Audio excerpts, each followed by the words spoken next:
विश्वोदयस्थितिलयोन्नियतिप्रदाय ज्ञानप्रदाय विबुधासुरसौख्यदुःखसत्कारणाय वितताय नमो नमस्ते। नारायणं नमस्कृत्य नरं चैव नरोत्तमं देवीं सरस्वतीं व्यासं ततो जयमुदीरये। महत्वात् भारवत्वाच्च महाभारतमुच्यते। निरुक्तमस्य यो वेद सर्वपापैः प्रमुच्यते।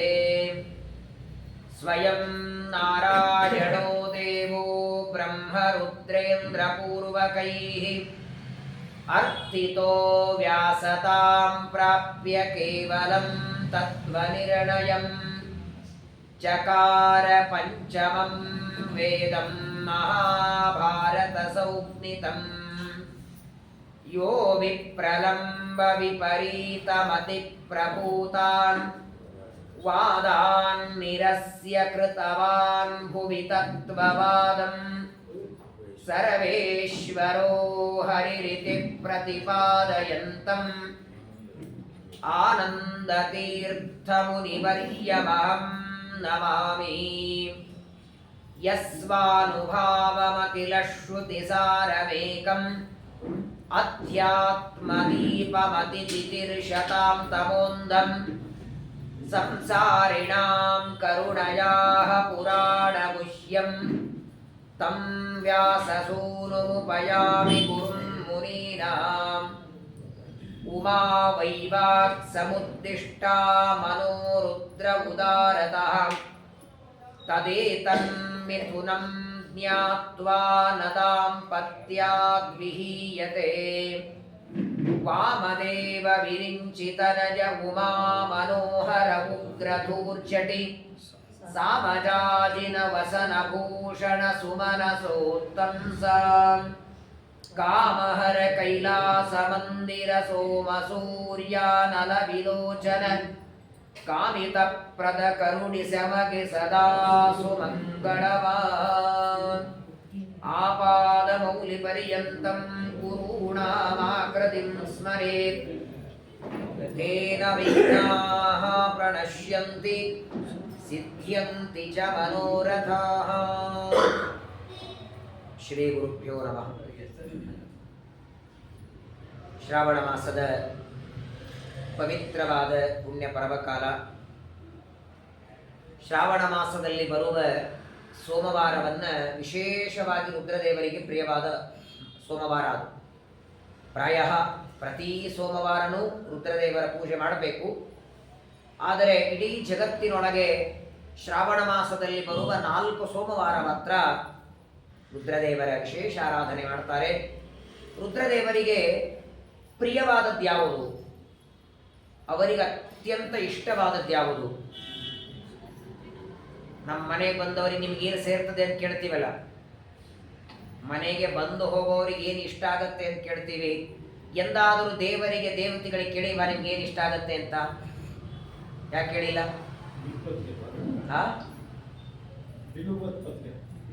ದೇವರಿಗೆ ದೇವತೆಗಳಿಗೆ ಯಾಕೆ ಕೇಳಿಲ್ಲ ಅಂದ್ರೆ ಗೊತ್ತವ್ರಿಗೆ ಇಷ್ಟ ನಾವು ಮಾಡಲ್ಲ, ಏನಿದ್ರು ಅವ್ರ ವಿರೋಧವೇ ಮಾಡೋದು.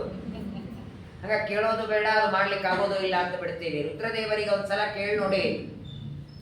ಬೆಲುಪತ್ರೆ ಬೇಡ ಅಂತಾರೆ, ಅಭಿಷೇಕ ಬೇಡ, ನೀನೇನು ರುದ್ರಾಭಿಷೇಕ ಮಾಡೋದು ಬೇಡ, ನಾನು ನನ್ನ ಹೆಂಡತಿಗೆ ಉಪದೇಶ ಮಾಡಿದ ಈ ಅನುಶಾಸನ ಪರ್ವ ಶ್ರವಣ ಮಾಡು ಸಾಕು ಅಂತಾರೆ.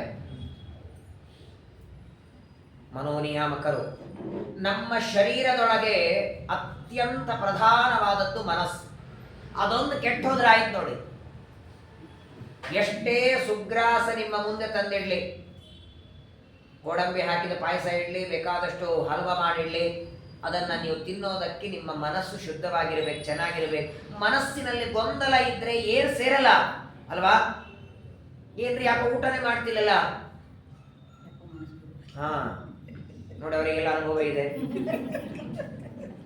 ಎಂತಹ ರೂಪವನ್ನ ಕಣ್ಣೆದುರಿಗಿಟ್ರು ಕೂಡ ಯಾಕ್ರಿ ಚೆನ್ನಾಗಿದೆ ನೋಡ್ತಾನೆ ಇಲ್ಲಲ್ಲ? ಮನಸ್ಸು ಚೆನ್ನಾಗಿಲ್ಲ ರೀ. ಯಾಕೋ ನಿನ್ನೆ ಪ್ರವಚನಕ್ಕೆ ಬರಲಿಲ್ಲ, ಮನಸ್ಸು ಸರಿ ಇಲ್ಲ. ಕಣ್ಣಿನಿಂದ ನೋಡೋದು, ಕಿವಿಯಿಂದ ಕೇಳೋದು, ಕಾಲಿನಿಂದ ನಡೆಯೋದು, ಕೈಯಿಂದ ಕೊಡೋದು, ನಮ್ಮ ಶರೀರದಲ್ಲಿ ಯಾವುದೇ ಇಂದ್ರಿಯದಿಂದ ಏನೇ ನಡಿಬೇಕಾದರೂ ಮನಸ್ಸಿನ ಸಹಾಯ ಬೇಕು. ಅದೊಂದು ಚೆನ್ನಾಗಿದ್ರೆ ಸಾಕು ನೋಡಿ. ಮನವನಿತ್ತರೆ ತನ್ನ ನೀವನು ತನುವು ದಂಡಿಸಿ ದಿನ ದಿನದಿ ಸಾಧನವ ಮಾಡ್ಪರಿಗಿತ್ತಪನು. ಸ್ವರ್ಗಾದಿ ಭೋಗಗಳ ಕರುಣಾಸಂಧಿಯಲ್ಲಿ ಜಗನ್ನಾಥದಾಸರಂತಾರೆ, ಪ್ರಾಯ ಇವತ್ತು ಪ್ರಪಂಚದೊಳಗೆ ನೀವೆಲ್ಲೇ ನೋಡಿ ಬನ್ನಿ, ಒಬ್ಬ ವ್ಯಕ್ತಿಯಲ್ಲಿ ಪ್ರಧಾನವಾದದ್ದು ಅದು ಮನಸ್ಸು. ಕುರುಡಾದರೂ ಚಿಂತೆ ಇಲ್ಲ, ಕಿವುಡಾದರೂ ಚಿಂತೆ ಇಲ್ಲ, ಕುಂಟಾದರೂ ಚಿಂತೆ ಇಲ್ಲ. ಅಯ್ಯೋ ಒಳ್ಳೆ ಮನಸ್ಸಿದೆ ಅವರಿಗೆ, ಇನ್ನೊಬ್ಬರ ದುಃಖ ಅರ್ಥ ಮಾಡ್ಕೊಳ್ತಾರೆ, ಇನ್ನೊಬ್ಬರ ಕಷ್ಟ ಅರ್ಥ ಮಾಡ್ಕೊಳ್ಳೋ ಮನಸ್ಸಿದೆ ಅಂದರೆ ಸಾಕು. ನಮ್ಮ ಮನಸ್ಸೇ ನಮ್ಮ ಕಂಟ್ರೋಲಲ್ಲಿಲ್ಲ. ಅಂಥದ್ರೊಳಗೆ ಇಡೀ ಜಗತ್ತಿನಲ್ಲಿರುವ ಎಲ್ಲರ ಮನಸ್ಸು ತಮ್ಮ ಕಂಟ್ರೋಲಲ್ಲಿ ಇಟ್ಕೊಂಡಿದ್ದಾರೆ ನಮ್ಮ ರುದ್ರದೇವರು. ಅಂತಹ ಮನೋನಿಯಾಮಕರು ಅಂತ ಪ್ರಸಿದ್ಧರಾದ ರುದ್ರದೇವರು ತಮ್ಮ ಹೆಂಡತಿಗೆ ಉಪದೇಶ ಮಾಡಿದ ಈ ಉಮಾ ಮಹೇಶ್ವರ ಸಂವಾದ. ನಿನ್ನೆ ಹೇಳದೆ ಪಾರ್ವತಿ ದೇವಿಗೆ ಅನೇಕ ಹೆಸರುಗಳಿದೆ. ಪಾರ್ವತಿ ಅಂತ ಹೆಸರು, ಉಮಾ ಅಂತ ಹೆಸರು, ಅಪರ್ಣ ಅಂತ ಹೆಸರು. ಅದರಲ್ಲಿ ಉಮಾ ಅಂತ ಬರೋದು ಸಂಸ್ಕೃತದಲ್ಲಿ ಮಾ ಅಂದ್ರೆ ಬೇಡ, ಊ ಅಂದ್ರೆ ಇಷ್ಟು ಕಷ್ಟಪಟ್ಟು ಎಲೆ ತಿಂದು ತಪಸ್ಸು ಮಾಡಬೇಡ ಅಂತ ಮಗಳನ್ನ ತಾಯಿ ತಡೆದದ್ದರಿಂದ ಅವಳನ್ನು ಉಮಾ ಅಂತ ಹೆಸರು ಬಂತು. ಅಂತಹ ಉಮಾದೇವಿಗೆ ಗಂಡನಾದ ಮಹೇಶ್ವರರು ಉಪದೇಶ ಮಾಡಿದ್ದು ಅದು ಅನುಶಾಸನ ಪರ್ವದಲ್ಲಿ ನಾವು ಕೇಳ್ತಾ ಇದ್ದೇವೆ.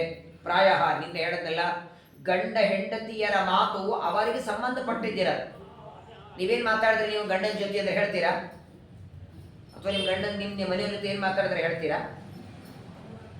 ಯಾವುದೇ ಮನೆಯಲ್ಲಿ ಯಾವ ಗಂಡ ಹೆಂಡತಿ ಮಾತಾಡಿದ್ದು ಹೊರಗಡೆ ಬಿಡೋದಿಲ್ಲ, ಅದು ಮನೆ ಇದ್ದವರಿಗೆ ಗೊತ್ತಿರಲ್ಲ. ಆದರೆ ಇವರು ಜಗತ್ತಿನ ಗಂಡ ಹೆಂಡತಿ ಅಲ್ವೇ, ಇಡೀ ಜಗತ್ತಿಗೆ ತಂದೆ ತಾಯಿಗಳ. ಹಾಗಾಗಿ ತಮ್ಮ ವೈಯಕ್ತಿಕ ಮಾತುಗಳಲ್ಲ, ಸಮಾಜಕ್ಕೆ ಬೇಕಾಗುವ ಮಾತುಗಳನ್ನ ಹೇಳ್ತಿದ್ದಾರೆ. ವಿಶೇಷವಾಗಿ ಇದೇ ರುದ್ರದೇವರಿಗೇನೆ ಪಾರ್ವತಿ ದೇವಿ ಒಂದು ಪ್ರಶ್ನೆ ಕೇಳಿದ್ದು ಕೈಲಾಸ ಪರ್ವತದಲ್ಲಿರುವಾಗ. ಕೇನೋಪಾಯೇನ ಲಘುನಾ ವಿಷ್ಣೋರ್ ನಾಮ ಸಹಸ್ರಕಂ ಪಠ್ಯತೆ ಪಂಡಿತೇರ್ ನಿತ್ಯಂ ಶ್ರೋತುಮಿಚ್ಛಾಮ್ಯಹಂ ಪ್ರಭೋ. ಸಮಗ್ರವಾದ ವಿಷ್ಣು ಸಹಸ್ರನಾಮ ಪಾರಾಯಣ ಮಾಡೋದಕ್ಕೆ 20 ನಿಮಿಷ ಬೇಕು, ಅರ್ಧ ಗಂಟೆ ಬೇಕು. ಅಷ್ಟೊತ್ತು ಟೈಮ್ ಇಲ್ಲ, ಅಷ್ಟ ನಾಲ್ಗೆ ಹೊಳ್ಳೋದಿಲ್ಲ, ಪಾರಾಯಣ ಮಾಡ್ಲಿಕ್ಕೆ ಆಗೋದಿಲ್ಲ. ಆದರೆ ಇಡೀ ಸಹಸ್ರನಾಮ ಸ್ತೋತ್ರ ಪಾರಾಯಣ ಮಾಡಿದ ಪುಣ್ಯ ಬರಬೇಕಾದರೆ ಅಲ್ಪವಾದದ್ದೇನಾದರೂ ಇದೆಯಾ ಅಂತ ಕೇಳ್ತಾಳೆ. ಆಗ ಶ್ರೀರಾಮ ರಾಮ ರಾಮೇತಿ ರಮೇ ರಾಮೇ ಮನೋರಮೇ ಸಹಸ್ರ ನಾಮ ತತ್ತುಲ್ಯಂ. ರಾಮನಾಮವರಾನನೆ ಅದನ್ನು ಹೇಳಿದವರೇ ಈ ರುದ್ರದೇವರು. ರಾಮನಾಮದ ಮಹಿಮೆಯನ್ನು ಜಗತ್ತಿಗೆ ಸಾರಿ ಆ ಮಹಿಮೆಯನ್ನು ಹೆಂಡತಿಗೆ ತೋರಿಸಿದಂತಹ ಮಹಾರುದ್ರದೇವರು ಒಂದು ಬಾರಿ ಕೈಲಾಸ ಪರ್ವತದಲ್ಲಿ ದಂಪತಿಗಳು ಮಾತಾಡ್ತಾ ಇರುವಾಗ ನಡೆದ ಸಂವಾದ ಇದು. ಶ್ರೀಮದ್ ಭಾಗವತದ 4ನೇ ಸ್ಕಂದದಲ್ಲಿಯೂ ಈ ಮಾತು ಬರ್ತದೆ. ಅಲ್ಲಿಯೂ ಗಂಡ ಹೆಂಡತಿಯ ಸಂವಾದ ಇದೆ. ದಕ್ಷ ಪ್ರಜಾಪತಿಯ ಯಜ್ಞದ ಸಂದರ್ಭದಲ್ಲಿ ರುದ್ರದೇವರಿಗೂ ಪಾರ್ವತಿಗೂ ನಡೆದ ಸಂವಾದ. ಆದರೆ ಬಹಳ ಇಲ್ಲ. ಮಹಾಭಾರತದ ಅನುಶಾಸನ ಪರ್ವದಲ್ಲಿ ದಾನ ಧರ್ಮ ಪರ್ವ ಅಂತ ಉಪಪರ್ವ, ಅಲ್ಲಿ ಈ ಮಾತುಗಳು ಬರ್ತವೆ. ನಿನ್ನೆ ದಿವಸ ಒಂದೆರಡು ಪ್ರಶ್ನೆಗಳಿಗೆ ನಾವು ಉತ್ತರ ತಿಳಿದಿದ್ದೇವೆ. ರುದ್ರದೇವರಿಗೆ ಪಾರ್ವತಿ ದೇವಿ ಸ್ಮಶಾನದಲ್ಲಿ ಯಾಕೆ ವಾಸ ಅಂತ ಕೇಳ್ತಾಳೆ, ಆಯುಧವನ್ನು ಹಿಡಿಯುವ ಅವಶ್ಯಕತೆ ಉಂಟಾ ಅಂತ ಕೇಳ್ತಾಳೆ, ದೇವತೆಗಳ ಪೂಜೆ ಯಾವ ಕ್ರಮದಲ್ಲಿ ಮಾಡಬೇಕು ಅನ್ನೋ ಪ್ರಶ್ನೆಯನ್ನ ಪಾರ್ವತಿ ದೇವಿ ಕೇಳಿದ್ದಾಳೆ. ಅದಕ್ಕೆ ರುದ್ರದೇವರು ಉತ್ತರ ಕೊಟ್ಟಿದ್ದಾರೆ. ಇನ್ನೊಂದು ಪ್ರಶ್ನೆ, ಬಹಳ ಮಹತ್ವದ ಪ್ರಶ್ನೆ, ನಾನು ನಿನ್ನೆ ಹೇಳಿದೆ. ಈ ಉಮಾಮಹೇಶ್ವರ ಸಂವಾದದಲ್ಲಿ ಪಾರ್ವತಿ ಕೇಳಿದ ಪ್ರಶ್ನೆ ಪ್ರಾಯ ಅವಳಿಗೆ ಯಾವ ಸಂಬಂಧ ಇಲ್ಲ. ಜಗತ್ತೊಳಗೆ ಪ್ರಶ್ನೆ ಕೇಳೋರು 3 ತರ ಇರ್ತಾರೆ. ತಮಗೇನೂ ಗೊತ್ತಿಲ್ಲದಿದ್ದರೂ ಪ್ರಶ್ನೆ ಕೇಳೋರು ಇರ್ತಾರೆ, ಅರ್ಧ ಮೂರ್ಧ ತಿಳ್ಕೊಂಡಿರ್ತಾರೆ, ಅಂಥವ್ರು ಪ್ರಶ್ನೆ ಕೇಳ್ತಾರೆ. 3ನೇಯವರು ಅವ್ರಿಗೆ ಗೊತ್ತದೋ ಇಲ್ಲೋ ಒಂದು ಪರೀಕ್ಷೆಗೆ ಪ್ರಶ್ನೆ ಕೇಳ್ತಿರ್ತಾರೆ. ನಮಗೆಲ್ಲ ಗೊತ್ತಿರತ್ತೆ, ಉತ್ತರ ಕೊಡುವ ವ್ಯಕ್ತಿಗೆ ಬರುತ್ತೋ ಇಲ್ಲೋ ಅಂತ ಪರೀಕ್ಷೆ ಮಾಡೋದಕ್ಕೆ ಪ್ರಶ್ನೆ. ಇಲ್ಲಿ ಪಾರ್ವತಿ ದೇವಿ ರುದ್ರದೇವರಿಗೆ ಮಾಡುವ ಪ್ರಶ್ನೆ ಪರೀಕ್ಷೆಗಲ್ಲ, ಅಥವಾ ತನಗೆ ಗೊತ್ತಿಲ್ಲ ಅಂತೂ ಅಲ್ಲ. ಪಾರ್ವತಿ ಅಂದರೆ ಸಾಮಾನ್ಯ ವ್ಯಕ್ತಿ ಅಲ್ಲ ರೀ. ಶಾಸ್ತ್ರದಲ್ಲಿ ಶ್ರೀಮದಾಚಾರ್ಯ ಬ್ರಹ್ಮಸೂತ್ರಗಳಲ್ಲಿ ಹೇಳ್ತಾರೆ, ಟೀಕಾಕೃತ್ಪಾದರು ಶ್ರೀಮನ್ಯಾಯ ಸುಧಾದಲ್ಲಿ ದೇವತೆಗಳ ತಾರತಮ್ಯವಾಗಿ ಹೇಳ್ತಾರೆ. ಎಂಥ ದೊಡ್ಡ ಸ್ಥಾನ.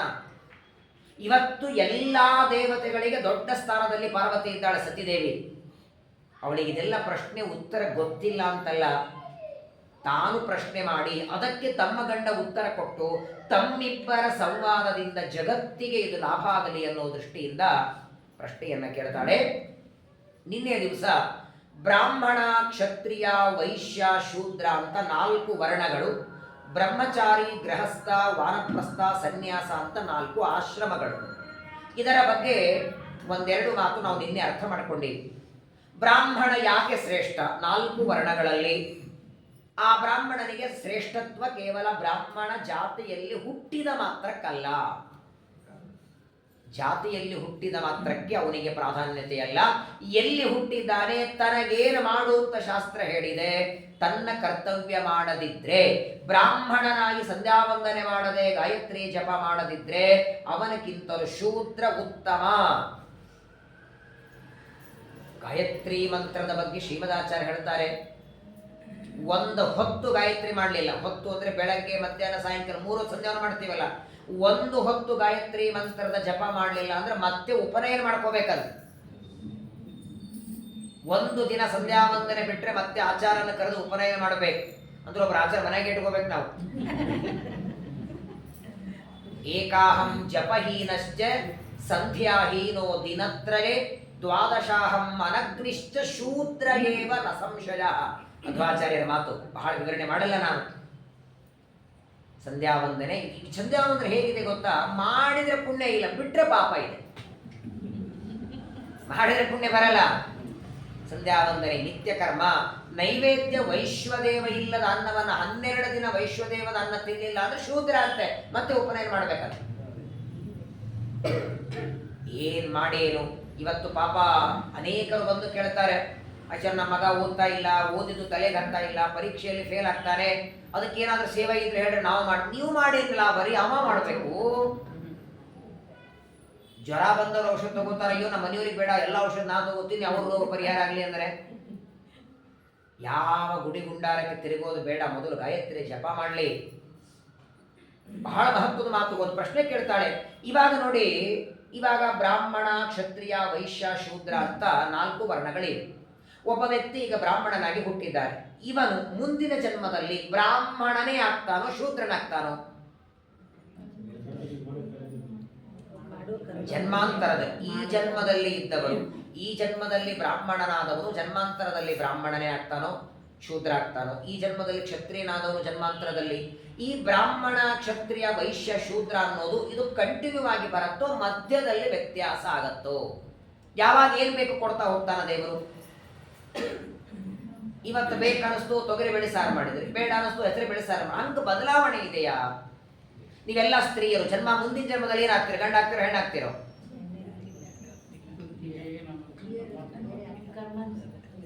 ಹೆಣ್ಣಾಗ್ತೀರಾ? ಡಿಸೈಡ್ ಮಾಡಿಬಿಟ್ರಿ ನೀವೇ. ಏನು ಉತ್ತರ ಇದಕ್ಕೆ? ಹೆಣ್ಣಾಗ್ತಿರೋ ಜನ್ಮಾಂತರದಲ್ಲ, ಏನಾಗಬೇಕು ಅಂತ ಅಪೇಕ್ಷೆ ಇದೆ ಅಂದ್ರೆ ಹೇಳ್ಬೋದು ನೀವು. ಸಾಕ್ರೆ ಹತ್ರ ಹೆಣ್ಣಿನ ಜನ್ಮಾಂತರದ ನಾವು ಶಾಲಿಗ್ರಾಮ ಅಭಿಷೇಕ ಮಾಡೋಣ ಗಂಡಾಗಿ. ಶ್ರೀಮದ್ ಆಚಾರ್ಯರ ಮಾತು, ರುದ್ರದೇವರ ಮಾತು ಏನು ಅದ್ಭುತ ಹೇಳ್ತಾರೆ ನೋಡಿ. ಭಗವನ್ ಭಗನೇತ್ರಜ್ಞ ಕಾಲ ಸೂದನ ಶಂಕರ ಇಮೇ ದರ್ಣಾಶ್ಚ ಚತ್ವಾರ ವಿಹಿತಾಃ ಸ್ವಸ್ವಭಾವತಃ ಉತಾಹೋ ಕ್ರಿಯೆಯಾ ವರ್ಣಾಃ ಸಂಭವಂತಿ ಮಹೇಶ್ವರ. ಉಮಾದೇವಿ ಪಾರ್ವತಿ ದೇವಿ ಕೇಳ್ತಾಳೆ, ಇವಾಗೇನು ಬ್ರಾಹ್ಮಣ, ಕ್ಷತ್ರಿಯ, ವೈಶ್ಯ, ಶೂದ್ರ ಅಂತೇನ 4 ವರ್ಣಗಳಿವೆ, ಇದು ಸ್ವಾಭಾವಿಕವಾಗಿ ಅಂದ್ರೆ ಇದನ್ನೇ ಕಂಟಿನ್ಯೂ ಆಗತ್ತಾ ಅಥವಾ ಜನ್ಮಾಂತರದಲ್ಲಿ ವ್ಯತ್ಯಾಸ ಆಗತ್ತೋ? ಈಗ ಕಾಗೆಗಳಿಗೆ ಬಣ್ಣ ಯಾವುದು? ಕಪ್ಪು. ಮುಂದಿನ ಜನ್ಮದಲ್ಲಿ ಆ ಕಾಗೆ ಬೆಳಗಾಗಿ ಹುಟ್ಟತ್ತಾ? ಹಾಗಾದ್ರೆ ಕಾಗೆಗಳಿಗೆ ಇರುವ ಕಪ್ಪು ಬಣ್ಣ ಏನಂತಾರೆ? ಅದಕ್ಕೆ ಸ್ವಾಭಾವಿಕ. ಯಾವುದು ಸ್ವಾಭಾವಿಕವಾಗಿರುತ್ತೋ ಅದಕ್ಕೆ ಬದಲಾವಣೆ ಇಲ್ಲ. 100 ಅಲ್ಲ, 200 ಅಲ್ಲ, 500 ಸ್ಯಾಂಡಲ್ ಸೋಪ್ ತಂದು ತಿಕ್ಕಿದ್ರೆ ಕಾಗೆ ಬೆಳಗಾಗತ್ತಾ? ನೋಡಿ, ಪ್ರಪಂಚದೊಳಗೆ ಯಾವುದು ಸ್ವಾಭಾವಿಕವೋ ಅದು ಬದಲಾವಣೆ ಇಲ್ಲ. ಪಾರ್ವತಿ ದೇವಿ ಕೇಳ್ತಾಳೆ, ಇದೇನ ಬ್ರಾಹ್ಮಣ, ಕ್ಷತ್ರಿಯ, ವೈಶ್ಯ, ಶೂದ್ರ ಇದು ಸ್ವಾಭಾವಿಕವಾಗಿ ಉಂಟಾ?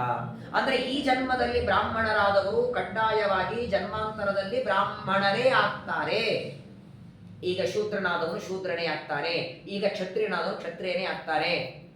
ಈಗ ಹೆಣ್ಣಾದರೂ ಜನ್ಮಾಂತರದಲ್ಲಿ ಹೆಣ್ಣೆ ಆಗ್ತಾರೆ ಅಂತೇನಾದರೂ ವ್ಯವಸ್ಥೆ ಉಂಟಾ ಅಥವಾ ಬದಲಾವಣೆ ಆಗತ್ತಾ ಅಂತ ಪಾರ್ವತಿ ದೇವಿ ಕೇಳಿದರೆ ರುದ್ರದೇವರಂತಾರೆ ಸ್ವಭಾವಾದೇವ ವಿದ್ಯಂತೆ ಚತ್ವಾರೋ ಬ್ರಾಹ್ಮಣಾದಯ ಏಕಜಾತ್ವಾ ಸುದುಷ್ಪ್ರಾಪಂ ಅನ್ಯವರ್ಣತ್ವಮಾಗತಂ. ತುಂಬಾ ಮಹತ್ವದ ಮಾತು. ಅಲ್ಲ, ಇದನ್ನು ಯಾರನ್ನ ಉದ್ದೇಶಕವಾಗಿ ರುದ್ರದೇವರು ಹೇಳ್ತಿಲ್ಲ, ಒಟ್ಟಾರೆ ಹೇಳ್ತಿದ್ದಾರೆ. ಈ ಜನ್ಮದಲ್ಲಿ ಯಾವ ವ್ಯಕ್ತಿ ಬ್ರಾಹ್ಮಣನಾಗಿದ್ದಾನೆ ಅವನಿಗೆ ಮತ್ತೆ ಜನ್ಮಾಂತರದಲ್ಲಿ ಬ್ರಾಹ್ಮಣ ಜಾಗಿ ಹುಟ್ಟುವಂತೆ ದೇವರು ಯಾವಾಗ ಮಾಡ್ತಾನೆ? ಈ ಜನ್ಮದಲ್ಲಿ ಬ್ರಾಹ್ಮಣನಾದವನು ಜನ್ಮಾಂತರದಲ್ಲಿಯೂ ಬ್ರಾಹ್ಮಣನೇ ಆಗಬೇಕು. ಈಗ ಶೂದ್ರನಾದವನು ಜನ್ಮಾಂತರದಲ್ಲಿ ಶೂದ್ರನೇ ಆಗಬೇಕು. ಈಗಿದ್ದವರು ಜನ್ಮಾಂತರದಲ್ಲಿ ಅದೇ ವರ್ಣದಲ್ಲಿ ಅದೇ ಆಶ್ರಮದಲ್ಲಿ ಬರಬೇಕು. ಆದರೆ ಯಾವಾಗ ಸಾಧ್ಯ? ಒಬ್ಬ ವ್ಯಕ್ತಿ ಇದ್ದಾರೆ, ಈ ಜನ್ಮದಲ್ಲಿ ಪಾಪ ಮದುವೆನೇ ಆಗಲಿಲ್ಲ, ಅವರು ಕನ್ಯಾನೇ ಸಿಗಲಿಲ್ಲ. ಜನ್ಮಾಂತರದಲ್ಲಿ ಅದೇ ವ್ಯಕ್ತಿ ಹುಟ್ಟಿ ಬ್ರಹ್ಮಚಾರಿಯಾಗಿರ್ತಾರೋ ಗೃಹಸ್ಥ ಆಗ್ತಾರೋ? ಸರ್ವಥಾ ತಪ್ಪು. ರುದ್ರದೇವರ ಮಾತು ಮರಿಬೇಡಿ. ರುದ್ರದೇವರಂತಾರೆ, ಹೆಂಡತಿಗೆ ಹೇಳ್ತಾರೆ, ಮೊದಲನೇದಾಗಿ ಈ ಜನ್ಮದಲ್ಲಿ ಬ್ರಾಹ್ಮಣನಾಗಿ ಹುಟ್ಟಿದ ವ್ಯಕ್ತಿ ಜನ್ಮಾಂತರದಲ್ಲಿ ಮತ್ತೆ ಅವನನ್ನ ಬ್ರಾಹ್ಮಣನಾಗಿ ಮಾಡಬೇಕಾದರೆ ದೇವರು ಕೆಲವು ನಿಯಮಗಳನ್ನು ಇಡ್ತಾನೆ. ನಿಮಗೆ ಲೌಕಿಕವಾಗಿ ನಾನು ದೃಷ್ಟಾಂತ ಕೊಡಬೇಕಾದ್ರೆ ಲೌಕಿಕವಾಗಿ ಹೇಳುತ್ತೇನೆ. ವೈಶಾಖ ಮಾಸದಲ್ಲಿ ಒಬ್ಬರ ಆಚಾರ್ಯಗೆ ತಂಬಿಗೆ ದಾನ ಕೊಡಬೇಕು. ಉದುಕುಂಭ ದಾನ ಹೇಳಿದ್ದಾರೆ ವೈಶಾಖ ಮಾಸ. ಒಬ್ಬರ ಆಚಾರ್ಯ ಏನು ತಂಬಿಗೆ ಕೊಡುತ್ತಿದೆ. ಆ ತಂಬಿಗೆಯನ್ನು ದಾನ ಮಾಡುವಾಗ ಸಂಕಲ್ಪ ಮಾಡ್ತೇವೆ. ಸಂಕಲ್ಪ ಮಾಡಿ ತಮಗೆ ಕೊಡುವಾಗ ಆಚಾರ್ಯಗೆ ಏನು ಹೇಳ್ತೀರಿ? ಏನ್ ಹೇಳ್ತೀರಿ ಆಚಾರ್ಯಗೆ ದಾನ ಕೊಡುವಾಗ? ಎರಡು ಮಾತು ಹೇಳ್ತೀರಿ. ಈ ತಂಬಿಗೆಯನ್ನ ದೇವರ ಪೂಜೆಗೆ ಅಭಿಷೇಕಕ್ಕೆ ಬಳಸ್ರಿ, ಇದು ಮೊದಲನೇ ಮಾತು.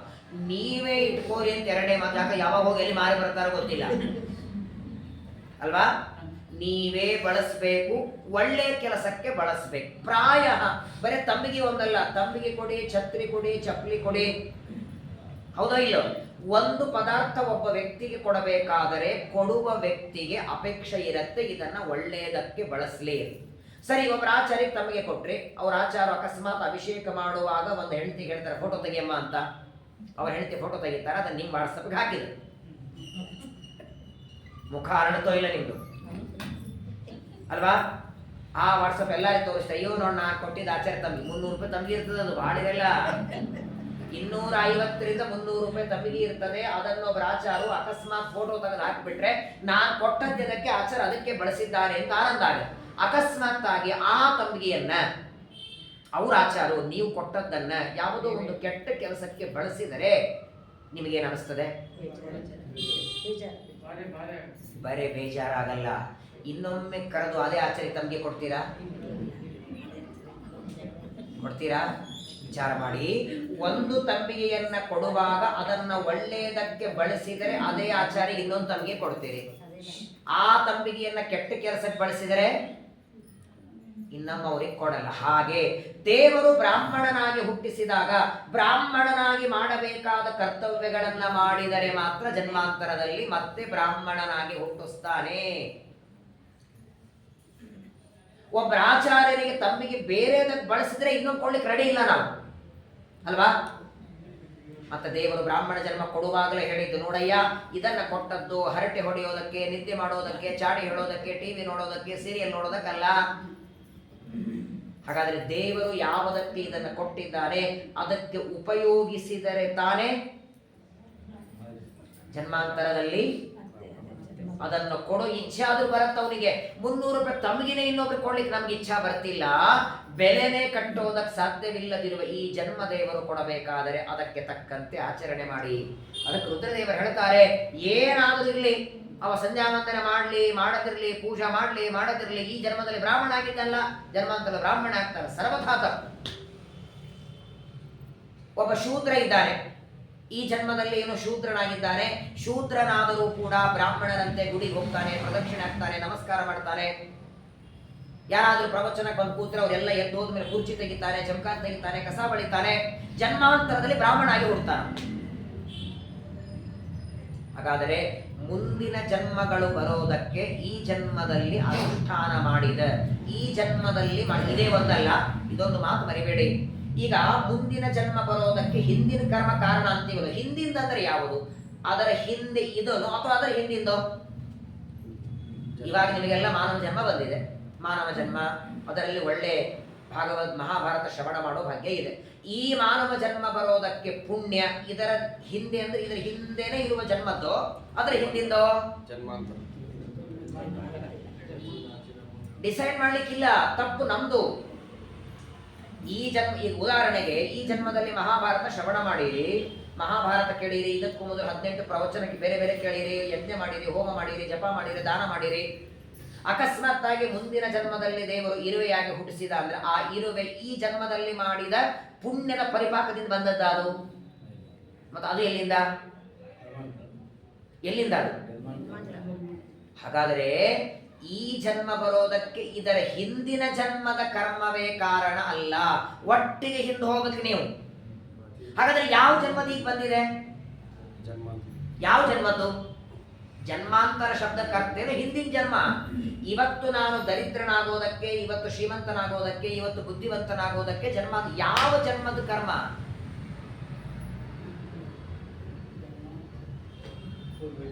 ಅವನಿಗೆ ಮಾತ್ರ ಗೊತ್ತಿದೆ, ಕೊಡುವ ಪರಮಾತ್ಮನಿಗೆ ಗೊತ್ತಿದೆ. ಇವತ್ತು ನಾನು ದಡ್ಡ ಆಗೋದಕ್ಕೆ, ಇವತ್ತು ಶ್ರೀಮಂತನಾಗೋದಕ್ಕೆ ನನಗೆ ಗೊತ್ತಿದ್ದದ್ದು ಬರೀ ಹಿಂದಿನ ಜನ್ಮದ ಕರ್ಮ ಅಷ್ಟೇ ಕಾರಣ. ಅದು ಹಿಂದಿನ ಪ್ರಾಕ್ಟಿಕಲ್ ಆಗಿ ಯಾವ ಜನ್ಮ, ಇದರ ಹಿಂದೆನೋ ಅದರ ಹಿಂದೆನೋ ಗೊತ್ತಿಲ್ಲ. ಎಷ್ಟು ವ್ಯವಸ್ಥೆ ಮಾಡ್ತಾನೆ ದೇವರು. ಪ್ರಾಯ ಈ ಕರ್ಮಗಳ ಬಗ್ಗೆನೇ ಒಂದ್ಸಲ ಪ್ರವಚನ ಮಾಡೋಣ, 2 ದಿನ. ಕರ್ಮ, ಅಕರ್ಮ, ವಿಕರ್ಮ 3 ಇದೆ. ನಾವು ಯಾವಾಗಲೂ ಮಾತಾಡುವಾಗ ಈಗ ನೋಡಿ, ಪ್ರವಚನಕ್ಕೆ ಯಾರೋ ಬಂದರು, ಎಲ್ಲ ಕಡೆಗೆ ನೋಡ್ತಾರೆ, ರುಚಿ ಇರಲಿಲ್ಲ, ಹಿಂದೆ ಹೋಗ್ಬೇಕು, ಅಲ್ಲಿ ಹಿಂದೆ ಕೂತಿರ್ತಾರೆ. ಪ್ರವಚನ ಆದ್ಮೇಲೆ ಯಾಕ್ರಿ ಹಿಂದೆ ಹೋದ್ರಲ್ಲ? ಅಯ್ಯೋ ನನ್ನ ಪ್ರಾರಬ್ಧರೇ ಕುರ್ಚಿನೇ ಸಿಗಲಿಲ್ಲ. ಅಂಥಲ್ಲೆಲ್ಲ ಪ್ರಾರಬ್ಧ ಅನ್ಬೇಕು ಅನ್ಬಾರ್ದು. ಸಂಚಿತ ಕರ್ಮ, ಆಗಾಮಿ ಕರ್ಮ, ಪ್ರಾರಬ್ಧ ಕರ್ಮ ಅಂತ 3 ಇದೆ. ಪ್ರಾರಬ್ಧ ಅಂದ್ರೆ ಏನ್ ಮೊದಲು? ಈ ಪ್ರಾರಬ್ಧ ಅನ್ನುವ ಶಬ್ದ ನಾವು ಎಲ್ಲೆಲ್ಲಿ ಬಳಸ್ತೇವೆ ಗೊತ್ತಾ? 6:10 ನಿಮಿಷಕ್ಕೆ ಟ್ರೈನ್ ಇದೆ ಅಂದ್ರೆ ನೀವು ಪ್ಲಾಟ್ಫಾರ್ಮ್ ಎಷ್ಟೊತ್ತಿಗಿರಬೇಕು? 5:45 ಇರಬೇಕು. 6:15 ನಿಮಿಷಕ್ಕೆ ನೀವು ಪ್ಲಾಟ್ಫಾರ್ಮ್ ಅಲ್ಲಿ ಹೋಗ್ತೀರಿ. 6:10ಕ್ಕೆ ಟ್ರೈನ್ ಪಾಸ್ ಆಗಿದೆ. ಯಾಕೆ ಟ್ರೈನ್ ಸಿಗ್ಲಿಲ್ಲ ಅಂದ್ರೆ ನಮ್ಮ ಪ್ರಾರಬ್ಧನೇ ಸಿಗ್ಲಿಲ್ಲ ಅನ್ನಬಾರದು. ಅದು ಪ್ರಾರಬ್ಧ ಅಲ್ಲ, ಸೋಂಬೇರಿತನ, ತಡ ಮಾಡಿ ಹೋದದ್ದು. ಬಹಳ ಮಹತ್ವದ್ದು ಇದು. ಯಾಕಂತ ಕೇಳಿ, ಇವತ್ತು 99% ಎಲ್ಲದಕ್ಕೂ ಇದು ಒಂದೇ ಶಬ್ದ ಇಟ್ಟು ಬಿಡ್ತಾರೆ. ಏನೋಪ್ಪ 2 ದಿನ ಆಯ್ತು, ಲೂಸ್ ಮೋಷನ್ ಆಯ್ತು, ಯಾಕೋ ಗೊತ್ತಿಲ್ಲ, ಪ್ರಾರಬ್ಧ ಅಲ್ಲಿ ಯಾಕೆ ಬರಲ್ಲ, ಅಚ್ಚಾಪಟ್ಟು ತಿಂದದ್ದಕ್ಕಾಗಿದೆ ಅದು. ಹಾಗಾಗಿ ಪ್ರಾರಬ್ಧದ ಬಗ್ಗೆ ತುಂಬಾ ವಿಚಾರ ಕೇಳಬೇಕಾದದ್ದು. ನಾವು ಪ್ರತಿಯೊಂದಕ್ಕೂ ಗುರಿ ಮಾಡ್ತೀವಿ, ನಮ್ಮ ಕರ್ಮ. ಏನೇ ಒಳ್ಳೇದಾಗ್ಲಿ ಏನೇ ಕೆಟ್ಟದ್ದಾಗ್ಲಿ ಕರ್ಮ ಅಂತೇಳಿ. ಈಗ ನೋಡಿ, ಈ ಜನ್ಮದಲ್ಲಿ ನಿಮ್ಗೇನೋ ಕೆಟ್ಟದ್ದಾಗಿದೆ, ಹಿಂದಿನ ಜನ್ಮ ಅಂದ್ರೆ ಆ ಹಿಂದಿನ ಜನ್ಮದಲ್ಲಿ ಆ ಕೆಟ್ಟ ಕರ್ಮ ಮಾಡೋ ಬುದ್ಧಿ ಯಾಕೆ ಬಂದಿತ್ತು ನಿಮ್ಗೆ? ಇವತ್ತು ಕೆಟ್ಟದ್ದಾಗೋದಕ್ಕೆ ಹಿಂದಿನ ಜನ್ಮದಲ್ಲಿ ಮಾಡಿದ ಕೆಟ್ಟ ಕೆಲಸ ಕಾರಣ. ಆ ಕೆಟ್ಟ ಕರ್ಮ ಮಾಡೋ ಬುದ್ಧಿ ಯಾಕೆ ಬಂದಿತ್ತು? ಅದಕ್ಕೆ ಕಾರಣ ಏನು? ಅದರ ಹಿಂದಿನ ಕರ್ಮ ಕೆಟ್ಟದಾಗ ಮಾಡುವ ಬುದ್ಧಿ ಯಾಕೆ ಬಂದಿತ್ತು? ಅದಕ್ಕೆ ಅದರ ಹಿಂದೆ ಎಲ್ಲಿವರೆಗೆ ಹೋಗೋರು ಹಿಂಗೆ? ಕೊನೆ ಎಂಡ್ ಅದರೋ ಇಲ್ಲ ಇದಕ್ಕೆ. ಇವತ್ತಿನ ಸುಖ ದುಃಖಗಳಿಗೆ ಹಿಂದಿನ ಕರ್ಮ, ಆ ಕರ್ಮಕ್ಕೆ ಅದರ ಹಿಂದಿನ ಕರ್ಮ, ಅದಕ್ಕೆ ಇದು ಕೊನೆಗೆಲ್ಲ ಹೋಗೋದು. ಶ್ರೀಮದಾಚಾರ್ಯ ಹೇಳ್ತಾರೆ, ಶ್ರೀಮದಾಚಾರ್ಯ ಸರ್ವಮೂಲದಲ್ಲಿ ಹೇಳಿದ್ದನ್ನೇ ರುದ್ರದೇವರು ಹೇಳ್ತಾ ಇರೋದು. ಕೊನೆಗೆ ನಿಂದಿರೋದಲ್ಲಿ ಆ ಜೀವನ ಯೋಗ್ಯತೆ, ಸ್ವಭಾವ, ಜೀವನ, ಅನಾದಿ, ಕರ್ಮ. ಇದು 3 ನೋಡಿಕೊಂಡೇ ದೇವರು ಕೊಡ್ತಾರೆ. ಸ್ವಭಾವಕ್ಕೆ ಎಂದೂ ಬದಲಾವಣೆ ಇಲ್ಲ. ಶ್ರಾವಣ ಮಾಸ, ನಾಳೆಗೆ ಭಾನುವಾರ, ನಾಡಿದ್ದು ಸೋಮವಾರ. ಶ್ರಾವಣ ಸೋಮವಾರ 6 ಗಂಟೆಗೆ ಸ್ನಾನ ಮಾಡಿ ಯಾವುದಾದ್ರು ರುದ್ರದೇವರ ದೇವಸ್ಥಾನಕ್ಕೆ ಒಂದು 108 ಪ್ರದಕ್ಷಿಣೆ ಹಾಕಿ ರುದ್ರದೇವರಿಗೆ ಬೇಡಿಕೊಳ್ಳಿ ನನ್ನ ವಿಶ್ವಾಮಿತ್ರ ಮಾಡು ಅಂತ ಮಾಡ್ತಾರ? ಯಾಕೆ ಮಾಡಲಿಲ್ಲ? ನನ್ನ ಯೋಗ್ಯತೆ ಅಲ್ಲ. ಯೋಗ್ಯತೆ ಅಲ್ಲದೆ ಇದ್ದದ್ದು ಬೇಡಿದರೂ ದೇವರು ಕೊಡಲ್ಲ. ಕೆಲವು ಬಾರಿ ಯೋಗ್ಯತೆ ಇರುತ್ತೆ, ಪುಣ್ಯ ಇರಲ್ಲ ನಮ್ಮ ಹತ್ರ, ಅದಕ್ಕೂ ಕೊಡಲ್ಲ. ಯೋಗ್ಯತಾ ಪುಣ್ಯ ಇವತ್ತು ಮಾಡುವ ಪ್ರಯತ್ನ. ಬಹಳ ಮಹತ್ವದ ವಿಷಯ ಇದು. ಹೇಳಿದ್ನಲ್ಲ, ಉಮಾಮಹೇಶ್ವರ ಸಂವಾದ ಒಂದು ವಾರದ ಪ್ರವಚನ ಅಲ್ಲ, ಕನಿಷ್ಠ 3 ವರ್ಷ ಇರಬೇಕು. ಒಂದೊಂದು ಮಾತುಗಳು ರುದ್ರದೇವರು ಹೇಳ್ತಾರೆ, ಚೆನ್ನಾಗಿ ಹೇಳ್ತಾರೆ ನೋಡಿ. ಬ್ರಾಹ್ಮಣಸ್ತು ನರೋ ಭೂತ್ವಾ ಸ್ವಜಾತಿ ಮನುಪಾಲಯನ್ ದೃಢಂ ಬ್ರಾಹ್ಮಣಿ ಕರ್ಮಾಣಿ ವೇದೋಕ್ತಾನಿ ಸಮಾಚರೇತ್. ಯಾವ ವ್ಯಕ್ತಿ ಇವತ್ತು ಬ್ರಾಹ್ಮಣನಾಗಿದ್ದಾನೆ, ದೇವರ ಗುರುಗಳ ಅನುಗ್ರಹದಿಂದ ಸ್ವಲ್ಪ ಮಟ್ಟಿಗೆ ಜ್ಞಾನ ಇದೆ, ದೊಡ್ಡ ವ್ಯಕ್ತಿ ಬೇಡ, ವಸಿಷ್ಠರು ವಿಶ್ವಾಮಿತ್ರ ಜಮದಗ್ನಿಗಳು ಮಾಡುವಷ್ಟು ನಾವು ಜಪತಪ ಮಾಡದಿದ್ರು ಕನಿಷ್ಠ ಪಕ್ಷ ಬ್ರಾಹ್ಮಣನಾಗಿ ಏನು ಮಾಡಬೇಕು ಅಷ್ಟು ಮಾಡಿದರೂ ಜನ್ಮಾಂತರದಲ್ಲಿ ಮತ್ತೆ ಇವನಿಗೆ ಬ್ರಾಹ್ಮಣ ಜನ್ಮ ಕೊಡೋಣ ಅಂತ ಅನಿಸ್ತದೆ ದೇವರಿಗೆ. ವಿದ್ಯಾಪೀಠಕ್ಕೆ ಹೋಗೋದು ಬೇಡ, 12 ವರ್ಷ ಓದೋದು ಬೇಡ, ಸುಧಾ ಪಂಡಿತ ಆಗೋದು ಬೇಡ, ಕನಿಷ್ಠ ಪಕ್ಷ ಗಾಯತ್ರಿ ಜಪ ಮಾಡ್ತಾನೆ, ಏಕಾದಶಿ ಮಾಡ್ತಾನೆ, ಅಕ್ಷತೆ ಅಂಗ ಹಚ್ಕೊಳ್ತಾನೆ, ಎಲ್ಲದಕ್ಕಿಂತ ದೊಡ್ಡದು ಎಲ್ಲಾದರೂ ಪ್ರವಚನ ನಡೆದ್ರೆ ಹೋಗಿ ಕೂತ್ಕೊಂಡು ಶ್ರವಣ ಮಾಡ್ತಾನಲ್ಲಪ್ಪ. ಹಾಗಾದ್ರೆ ಜನ್ಮಾಂತರದಲ್ಲಿ ಇವನಿಗೆ ಮತ್ತೆ ಶ್ರವಣ ಮಾಡುವ ಜನ್ಮ ಕೊಡೋಣ ಅಂತ ದೇವರಿಗೆ ಅನಿಸಿ ಕೊಡ್ತಾರೆ. ಕೆಲವರು ಪಾಪ ತಮ್ಮ ಜಾತಿಯನ್ನೇ ತಾವು ಅವಮಾನ ಮಾಡ್ತಾರೆ, ನಿಂದೆ ಮಾಡ್ತಾರೆ. ಯಾವ ಜಾತಿಯಲ್ಲಿ ತಾನು ಹುಟ್ಟಿದ್ದಾನೆ ಅದನ್ನೇ ಅವಮಾನ ಮಾಡಿ ನಿಂದೆ ಮಾಡಿ ಬ್ರಾಹ್ಮಣನಾಗಿ ಬ್ರಾಹ್ಮಣ ಜಾತಿಗೆ ಅವಮಾನ ಮಾಡಿದರೆ ಜನ್ಮಾಂತರದಲ್ಲಿ ಬರೇ ಶೂದ್ರನಲ್ಲ, ಯಾರೂ ಮಾತಾಡದೇ ಇರುವಂತಹ ಪರಿಸ್ಥಿತಿ ತಂದುಕೊಡ್ತಾನಂತ ದೇವರವನಿಗೆ. ಮಾಡಿದ್ದುಣ್ಣೋ ಮಹಾರಾಯ ಅಂತ ಕನ್ನಡದಲ್ಲಿ ಗಾದೆ ಮಾತು ಉಂಟಲ್ಲ. ಇವತ್ತು ನಾವು ಮಾಡುವಂತಹ ಕರ್ಮಗಳು ವಾಸ್ತವಿಕವಾಗಿ ನೋಡಿ, ಮೊದಲನೇದಾಗಿ ಬ್ರಾಹ್ಮಣನಿಗೆ ಕೋಪ ಇರಬಾರದಂತ, ಸಿಟ್ಟಿರಬಾರದು, ಯಾವ ಕಾರಣಕ್ಕೂ ಸಿಟ್ಟು ಬರಬಾರದು. ಪ್ರಧಾನವಾಗಿ ಸಿಟ್ಟು ಎಲ್ಲಿ ಮಾಡಬಾರದು? ಬ್ರಾಹ್ಮಣ ಎಲ್ಲಿ ಮಾಡಬಾರದು? ನಮ್ಗೆ ಅಲ್ಲೇ ಬರ್ತದೆ. ಮಡಿಯಲ್ಲಿರುವಾಗ ಸಿಟ್ಟಿಗೆ ಬಂದ್ರೆ ಮತ್ತೆ ಸ್ನಾನ ಮಾಡಬೇಕಂತ, ಮೈಲಿಗೆ ಆಗತ್ತಂತ ಮಡಿಯಿದ್ದಾಗೆ ಬರ್ತದೆ. ಗಂಟಿ ಸಿಗ್ಲಿಲ್ಲ ಅಂದ್ರೆ ಸಿಟ್ಟು, ಹಲಿಗಾರ್ತು ಸಿಗ್ಲಿಲ್ಲ ಅಂದ್ರೆ ಸಿಟ್ಟು. ಯಾಕರೆ ಪೂಜಾ ಮಾಡಂದಿ ಅನಿಸ್ಬೇಕು ಅವ್ರಿಗೆ, ಮನೆಯಲ್ಲಿದ್ದವರಿಗೆ. ಸುಮ್ಮನೆ ಪೂಜಾ ಅದರಲ್ಲಿ ಏಕಾದಶಿ ಮಾಡಿ ದ್ವಾದಶಿ ಪೂಜಾ ಮಾಡು ಅಂದ್ರೆ ಆ ಕಡೆ ದೇವರ ಪೂಜೆ, ಈ ಕಡೆ ಹೆಂಡತಿ ಪೂಜೆ, ಎರಡು ಏಕಾದಶಿ ನಡೀತಿರ್ತದೆ. ವಿಚಿತ್ರ ಪ್ರಪಂಚದಲ್ಲಿ ನೋಡಿ, ಕೆಲವರಿಗೆ ಇಷ್ಟು ವಿಚಿತ್ರ ಕೋಪ ಬರ್ತದಂದ್ರೆ ಇಡ್ಲಿ ಮೇಲೆ ಹೊತ್ತಿದ್ರು ಕೋಪ, ಅದಕ್ಕೆ ಹೆಂಡತಿ ಮೇಲೆ ಬೈಬೇಕು. ಇಡ್ಲಿ ಆಸೆ ಇರತ್ತೆ, ಹೊತ್ತಿರಲ್ಲ. ರುದ್ರದೇವರು ಹೇಳ್ತಾರೆ, ಮೊದಲನೇದು ಕೋಪ ಇರಬಾರದು. ಎರಡನೇದ್ದು ಯಾವುದೇ ಸಂದರ್ಭ ಪ್ರಾಣ ಹೋಗುವ ಪ್ರಸಂಗ ಬಂದು ಸುಳ್ಳು ಮಾತಾಡಬಾರದು. ಪ್ರಾಣ ಹೋಗುವ ಪ್ರಸಂಗ ಬಂದ್ರು ಬ್ರಾಹ್ಮಣ ಸುಳ್ಳು ಮಾತಾಡತಕ್ಕದ್ದಲ್ಲ. ಆರ್ಜವಂ ಸತ್ಯಾರ್ಜವ ಪರೋ ಭೂತ್ವ. ಬೇಕಾದಾಗಲಿ ದೇವರಿದ್ದಾನೆ, ಏನ್ ಆಪತ್ತು ಬಂದರೂ ದೇವರಿದ್ದಾನೆ ಎನ್ನುವ ಗಟ್ಟಿ ನಂಬಿಕೆ ವಿಶ್ವಾಸ ಇರಬೇಕು. ಇದು ಬ್ರಾಹ್ಮಣನಲ್ಲಿ ಇರಬೇಕಾದ ಗುಣ. ಈ ಎಲ್ಲ ಗುಣಗಳನ್ನು ಸಂಪಾದನೆ ಮಾಡಿ ಇದ್ದ ಅಂದ್ರೆ ಜನ್ಮಾಂತರದಲ್ಲಿ ಮತ್ತೆ ಬ್ರಾಹ್ಮಣನಾಗಿ ಹುಟ್ಟಿಸ್ತಾನೆ ದೇವರು. ಒಬ್ಬ ಭಕ್ತ ದೇವಸ್ಥಾನಕ್ಕೆ ಬಂದಿದ್ದ. ದೊಡ್ಡ ದೇವರ ಗುಡಿ ಇತ್ತು, ಸಾವಿರಾರು ಜನ ನೆರೆದಿದ್ದಾರೆ. ಪ್ರದಕ್ಷಿಣೆ ಹಾಕಿ ನಿಂತುಕೊಂಡು ಒಂದೇ ಪ್ರಶ್ನೆ ಕೇಳದ ದೇವರಿಗೆ, ಪರಮಾತ್ಮ, ನನ್ನಂತ ಭಕ್ತರು ನಿನಗೆ ಅನಂತರಿದ್ದಾರೆ. ಕೆಲವರು ಅಭಿಷೇಕ ಮಾಡೋ ಭಕ್ತರಿದ್ದಾರೆ, ಕೆಲವರು ಅರ್ಚನೆ ಮಾಡೋರಿದ್ದಾರೆ, ಕೆಲವರು ಗುರುವಾರ ಬಂದೇನೋ ಹಾಲು ಮೊಸರು ಕೊಡೋರಿದ್ದಾರೆ, ಕೆಲವರು ಆರಾಧನೆಯಲ್ಲಿ 3 ಚೀಲ ಅಕ್ಕಿ ಕೊಡೋರಿದ್ದಾರೆ. ಅಂತೂ ನಿನ್ನ ಭಕ್ತರು ವಿಭಿನ್ನರಾಗಿದ್ದಾರೆ. ನೀನು ಹೆಚ್ಚು ಪ್ರೀತಿ ಯಾರ ಮೇಲೆ ಮಾಡ್ತೀ ಅಂತ ಕೇಳಲ್ಲ. ನೀವು ಕೇಳಿಲ್ಲ ಹೀಗೆ? ದೇವರಿಗೆ ಕೇಳಿಲ್ಲ. ಅವನಿಗೇನೋ ಬಂತು ಪ್ರಶ್ನೆ, ನಿನ್ನ ಆರಾಧನೆ ಮಾಡುವ ಭಕ್ತರು ವಿಭಿನ್ನರಾಗಿದ್ದಾರೆ, ಆ ಭಕ್ತರಲ್ಲಿ ಅತಿಯಾದ ಪ್ರೀತಿ ಯಾರ ಮೇಲೆ ಬರುತ್ತೆ ನಿನಗೆ? ಅಕ್ಕಿ ಕೊಟ್ಟವ್ರ ಮೇಲೋ, ಬೇಳೆ ಕೊಟ್ಟವ್ರ ಮೇಲೋ, ಪ್ರತಿನಿತ್ಯ ಶಾವತ್ತೆ ಹೂವು ತಂದು ಕೊಟ್ಟವ್ರ ಮೇಲೋ, ಹುಂಡಿಗೆ ಹಣ ಹಾಕದವ್ರ ಮೇಲೋ? ಈ ಭಕ್ತ ಪ್ರಶ್ನೆ ಕೇಳಿದರೆ ದೇವಸ್ಥಾನ ಒಳಗಿನಿಂದ ಒಂದೇ ಉತ್ತರ ಬಂತು. ದೇವರ ಪ್ರತಿಮೆಯಿಂದ ಒಂದಂತೆ ದೇವರು ಒಂದೇ ಮಾತು ಹೇಳ್ತಾರೆ, ಯಾವ ವ್ಯಕ್ತಿ ಇನ್ನೊಬ್ಬರ ತಪ್ಪುಗಳನ್ನು ಎಣಿಸೋದು ಬಿಡ್ತಾನೆ ಅವನ ಮೇಲೆ ಹೆಚ್ಚು ಪ್ರೀತಿ ಮಾಡ್ತೇನೆ ಅಂತಾನೆ ದೇವರು. ಮೊಟ್ಟ ಮೊದಲನೇದು ಬ್ರಾಹ್ಮಣದಲ್ಲಿ ಇರಬೇಕಾದದ್ದು ಇನ್ನೊಬ್ಬರಲ್ಲಿರುವ ದೋಷಗಳನ್ನು ಎಣಿಸೋದು ಬಿಡಬೇಕು. ಮೊದಲು ಮೆಟ್ಲಂತೆ ಅದು ಮೇಲೆ ಹೋಗೋದಕ್ಕೆ. ಯಾರಿದ್ದಾರೆ ಪ್ರಪಂಚದಲ್ಲಿ ನಿರ್ದೋಷರು? ಯಾರಿದ್ದಾರೆ? ಯಾಕಾದ್ರೆ ಎಣಿಕೆ ಮಾಡಬೇಕು. ಲಕ್ಷ್ಮೀನಾರಾಯಣರನ್ನ ಬಿಟ್ರೆ ಉಳಿದ ಸಾಮಾನ್ಯ ದೇವತೆಗಳಲ್ಲೇನೆ ಒಂದು ನಮ್ಗಿಂತ ಕಡಿಮೆ ಇರಬಹುದು. ಒಂದೊಂದು ಗುಣಗಳು ಇದ್ದಾವು ಇವರಲ್ಲಿ ಸಂದಣಿಸಿವೆ, ಅವರಲ್ಲೇ ಸಂದಣಿಸಿವೆ. ನಮ್ಮ ಪಾಡೇನು? ದೋಷಗಳ ತಪ್ಪುಗಳ ಎಣಿಕೆ ಬೇಡ. ಒಂದು ಒಳ್ಳೆಯ ಗುಣ ಇದ್ರೆ ಎತ್ತಿ ಹಿಡಿಬೇಕಂತ. ಸಂಧ್ಯಾವಂದನೆ ಮಾಡ್ತಾನೆ ಮೆಚ್ಚಬೇಕು, ಪೂಜೆ ಮಾಡ್ತಾನೆ ಮೆಚ್ಚಬೇಕು, ನಿತ್ಯ ಪ್ರವಚನಕ್ಕೆ ಹೋಗ್ತಾನೆ ತುಂಬಾ ಸಂತೋಷ ರೀ. ಯಾರೋ ಬಂದು ಹೇಳ್ತಾರೆ ಬದರಿ ಯಾತ್ರೆಗೆ ಹೋಗಿ ಬಂದೆ, ತುಂಬಾ ಚೆನ್ನಾಗಾಯ್ತು, ಅಲಕನಂದ ಸ್ನಾನ ಮಾಡಿ ಬಂದೆ ಅಂತ ನಿಮ್ಮ ಮುಂದೆ ಹೇಳಿದ ಕ್ಷಣ ಮೊದಲಿಗೆ ನಿಮ್ಮ ಮನಸ್ಸಿಗೆ ಆನಂದ ಆಗ್ಬೇಕು. ಬಹಳ ಒಳ್ಳೇದಾಯ್ತಪ್ಪ, ನಮಗಂತೂ ಹೋಗ್ಲಿಕ್ಕಾಗಿಲ್ಲ, ನೀವು ಹೋಗಿ ಬಂದ್ರಿ, ಆನಂದ ಆಗತ್ತಾ?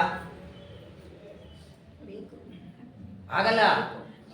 ಬದರಿ ಯಾತ್ರೆಗೆ ಅವ್ರು ಹೋಗಿ ಬಂದು ಅಂದ್ರೆ ನಿಮ್ಗೆ ಏನ್ರಿ ಟೇಬಲ್ ಕೆಳಗಿನ ಟೇಬಲ್ ಮೇಲೆ ಬರ್ತದೆ, ಎಲ್ಲಿಂದೋ ಬರ್ತದೆ, ಹೋಗಿ ಬರ್ತೀರಿ. ನಮ್ಮಂಗೆ 20 ಜವಾಬ್ದಾರಿ ಇರ್ಬೇಕಾಗಿತ್ತು ನಿಮಗೆ. ಮನೆಯಲ್ಲಿ ಮಗ ಇದ್ದಾರೆ, ಸೊಸೆ ಇದ್ದಾರೆ, 108 ಮಾತಾಡಿ ಯಾಕೆ ಇವ್ರ ಮುಂದೆ ಹೇಳದೆ ಅನಿಸಿರ್ಬೇಕು ಅವನಿಗೆ.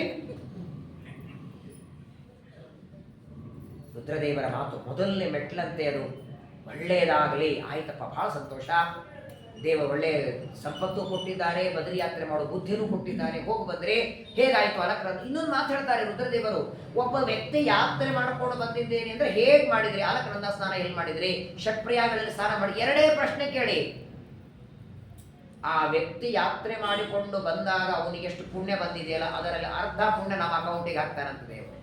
ಪುಕ್ಸೆಟ್ಟಿ ಪುಣ್ಯ ಬರುತ್ತೆ ರೀ. ನೀವೇನು ಟಿಕೆಟ್ ಮಾಡಿಸ್ಕೊಟ್ಟಿಲ್ಲ, ಅವನಿಗೆ ಬದರಿಗೆ ಹೋಗಂತಿಲ್ಲ, ಬಸ್ ಮಾಡಿಸ್ಕೊಟ್ಟಿಲ್ಲ, ಎಷ್ಟೊತ್ತಿಗೆ ಹೋಗಿದ್ರೆ ಅಲಕ್ರಂದ ಸ್ನಾನಕ್ಕೆ ಅಂತ ಕೇಳಿ ಆ ವ್ಯಕ್ತಿ ಮುಳುಗಿದ್ರಲ್ಲಿ ಅರ್ಧ ಪುಣ್ಯ ಕೊಡ್ತಾನೆ. ಹಾಗಾಗಿ ಸತ್ಯವಂತನಾಗಿರಬೇಕು. ಇನ್ನೊಂದು ಮಾತಾಡ್ತಾರೆ, ಏವಂ ಸಂವರ್ತಮಾನಸ್ತು ಕಾಲಧರ್ಮಂ ಗತ ಪುನಃ. ಬ್ರಾಹ್ಮಣನಲ್ಲಿ ಇರಬೇಕಾದ ಇನ್ನೊಂದು ದೊಡ್ಡ ಗುಣವನ್ನು ರುದ್ರದೇವರು ಹೇಳ್ತಾರೆ, ಎಷ್ಟು ದೇವರು ಕೊಟ್ಟಿದ್ದಾರೆ ಅಷ್ಟರಲ್ಲಿ ತೃಪ್ತಿ ಪಡುವ ಗುಣ ಇರಬೇಕು. ಅಲಂಬುದ್ಧಿ ಅಂತ ಕರೀತಾರೆ. ಪ್ರಾಯ ಜಗತ್ತಿನೊಳಗೆ ಅತಿ ದುಃಖದಲ್ಲಿ ಯಾರಿರ್ತಾರೆ ಹೇಳಿ? ಆಸೆ ಇದ್ದವರು. ಯಾಕಂದ್ರೆ ಆ ಆಸೆ ಪೂರ್ಣ ಆಗಿಲ್ಲ ಅಂತ ತಾನೇ ದುಃಖ. 20 ತೊಲೆ ನೆಕ್ಲೆಸ್ ಹಾಕೋಬೇಕಂತಿದ್ರೇನೆ ದುಃಖ, ಅದು ಆಸೆನೇ ಬರಲಿಲ್ಲ ಅಂದ್ರೆ. ತೀರ್ಥ ನೈವೇದ್ಯ ಊಟ ಮಾಡಿಕೊಂಡು ಪ್ರವಚನ ಕೇಳ್ಕೊಂಡು ಆರಾಮವಾಗೇ ಇರ್ತೇವೆ. ಎಲ್ಲಿಯವರೆಗೆ ಮನುಷ್ಯನಿಗೆ ಕೆಲವರಿಗೆ ಆಸೆ, ಕೆಲವರಿಗೆ ದುರಾಸೆ, ಇನ್ನೊಬ್ಬರದ್ದು ನೋಡಿ ನನಗೆ ಬೇಕು ಅಂತಾನೆ. ಒಂದು ಮಾತು ಬರಿಬೇಡಿ, ನಮಗೇನು ಕೊಡಬೇಕು, ಎಷ್ಟು ಕೊಡಬೇಕು ಅಂತ ಕೊಡುವ ದೇವರಿಗೆ ಚೆನ್ನಾಗಿ ಗೊತ್ತಿದೆ. ದಡ್ಡಲ್ಲವ, ನಾವು ಬೇಡಿದ ಮೇಲೆ ಕೊಡುವಷ್ಟು ದಡ್ಡಲ್ಲ. ಹಾಗಾದ್ರೆ ಇವತ್ತು ಕೊಟ್ಟಿದ್ದಾನೆ, ಇದನ್ನು ನನಗೆ ದೇವರು ಕೊಟ್ಟಿಲ್ಲ ಅಂದ್ರೆ ನನ್ನ ಯೋಗ್ಯತೆ ಇಲ್ಲ ಅಂತ ಅರ್ಥ ಮಾಡಬೇಕೇ ಹೊರತು ದೇವರು ಕೊಟ್ಟಿಲ್ಲ ಅಂತ ಕೋಪ ಮಾಡ್ಕೊಳ್ಳೋದಲ್ಲ. ಹಾಗಾಗಿ ಬ್ರಾಹ್ಮಣನಾಗಿ ಬ್ರಾಹ್ಮಣನ ಕರ್ತವ್ಯಗಳನ್ನು ಮಾಡಲಿ, ಜನ್ಮಾಂತರದಲ್ಲಿ ಇವರು ಮತ್ತೆ ಬ್ರಾಹ್ಮಣನಾಗ್ತಾರೆ. ಒಬ್ಬ ಶೂದ್ರನಾಗಿಯೂ ಒಳ್ಳೆಯ ಕೆಲಸ ಮಾಡಿದ್ರೆ ಜನ್ಮಾಂತರದಲ್ಲಿ ಒಳ್ಳೆಯ ವ್ಯಕ್ತಿ ಆಗ್ತಾರೆ. ಪ್ರತಿ ಹುಣ್ಣಿಮೆ ಸತ್ಯನಾರಾಯಣ ಪೂಜೆ ಮಾಡ್ತೀರಾ ಇಲ್ಲ ಮನೆಯಲ್ಲಿ? ಹುಣ್ಣಿಮೆ ಮಾಡ್ತೀರಾ?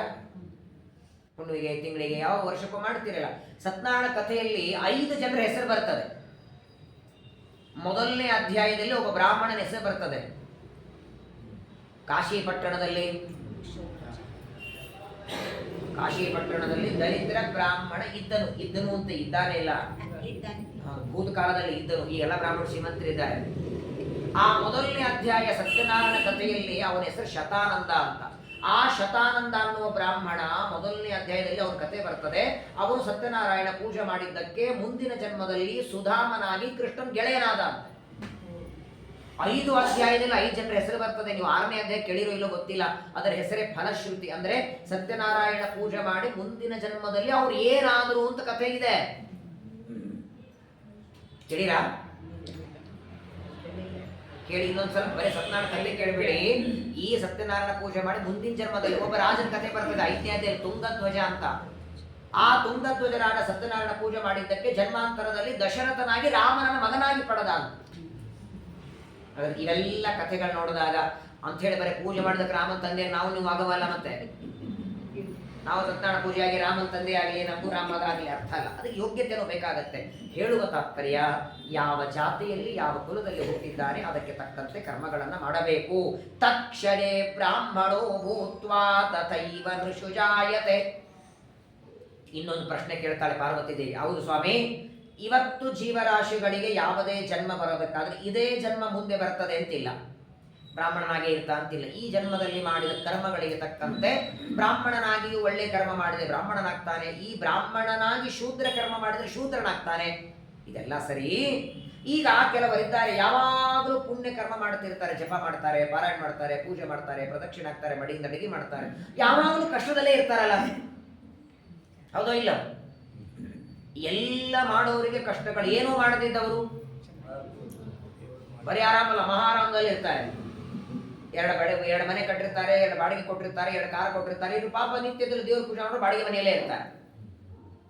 ಹಾಗಾದರೆ ಯಾವ ವ್ಯಕ್ತಿ ದೇವರು ದಿಂಡ್ರು ಪೂಜಾ ಪಾಠ ಪ್ರವಚನ ಅಂತ ಮಾಡ್ತಿರ್ತಾರೆ ಅವ್ರು ಇದೇ ಗುದ್ದಾಡಿದರಲ್ಲೇ ಇರ್ತಾರೆ. ಇದನ್ನು ಬಿಟ್ಟವರೆಲ್ಲ ಸುಖವಾಗಿರ್ತಾರಲ್ಲ, ಹಾಗಾದ್ರೆ ಅದು ಯಾವ ಕರ್ಮದ ಕಾರಣ? ಅದಕ್ಕೆ ರುದ್ರದೇವರು ಎಷ್ಟು ಚೆನ್ನಾಗಿ ಉತ್ತರ ಕೊಡ್ತಾರೆ ನೋಡಿ. ಏವಂ ಸ್ವಕರ್ಮಣಾಮರ್ತ್ಯ ಸ್ವಜಾತಿಂ ಲಭತೆ ಪುನಃ. ನೋಡು ಪಾರ್ವತಿ, ಜನ ತಪ್ಪು ತಿಳ್ಕೊಂಡಿದ್ದಾರೆ.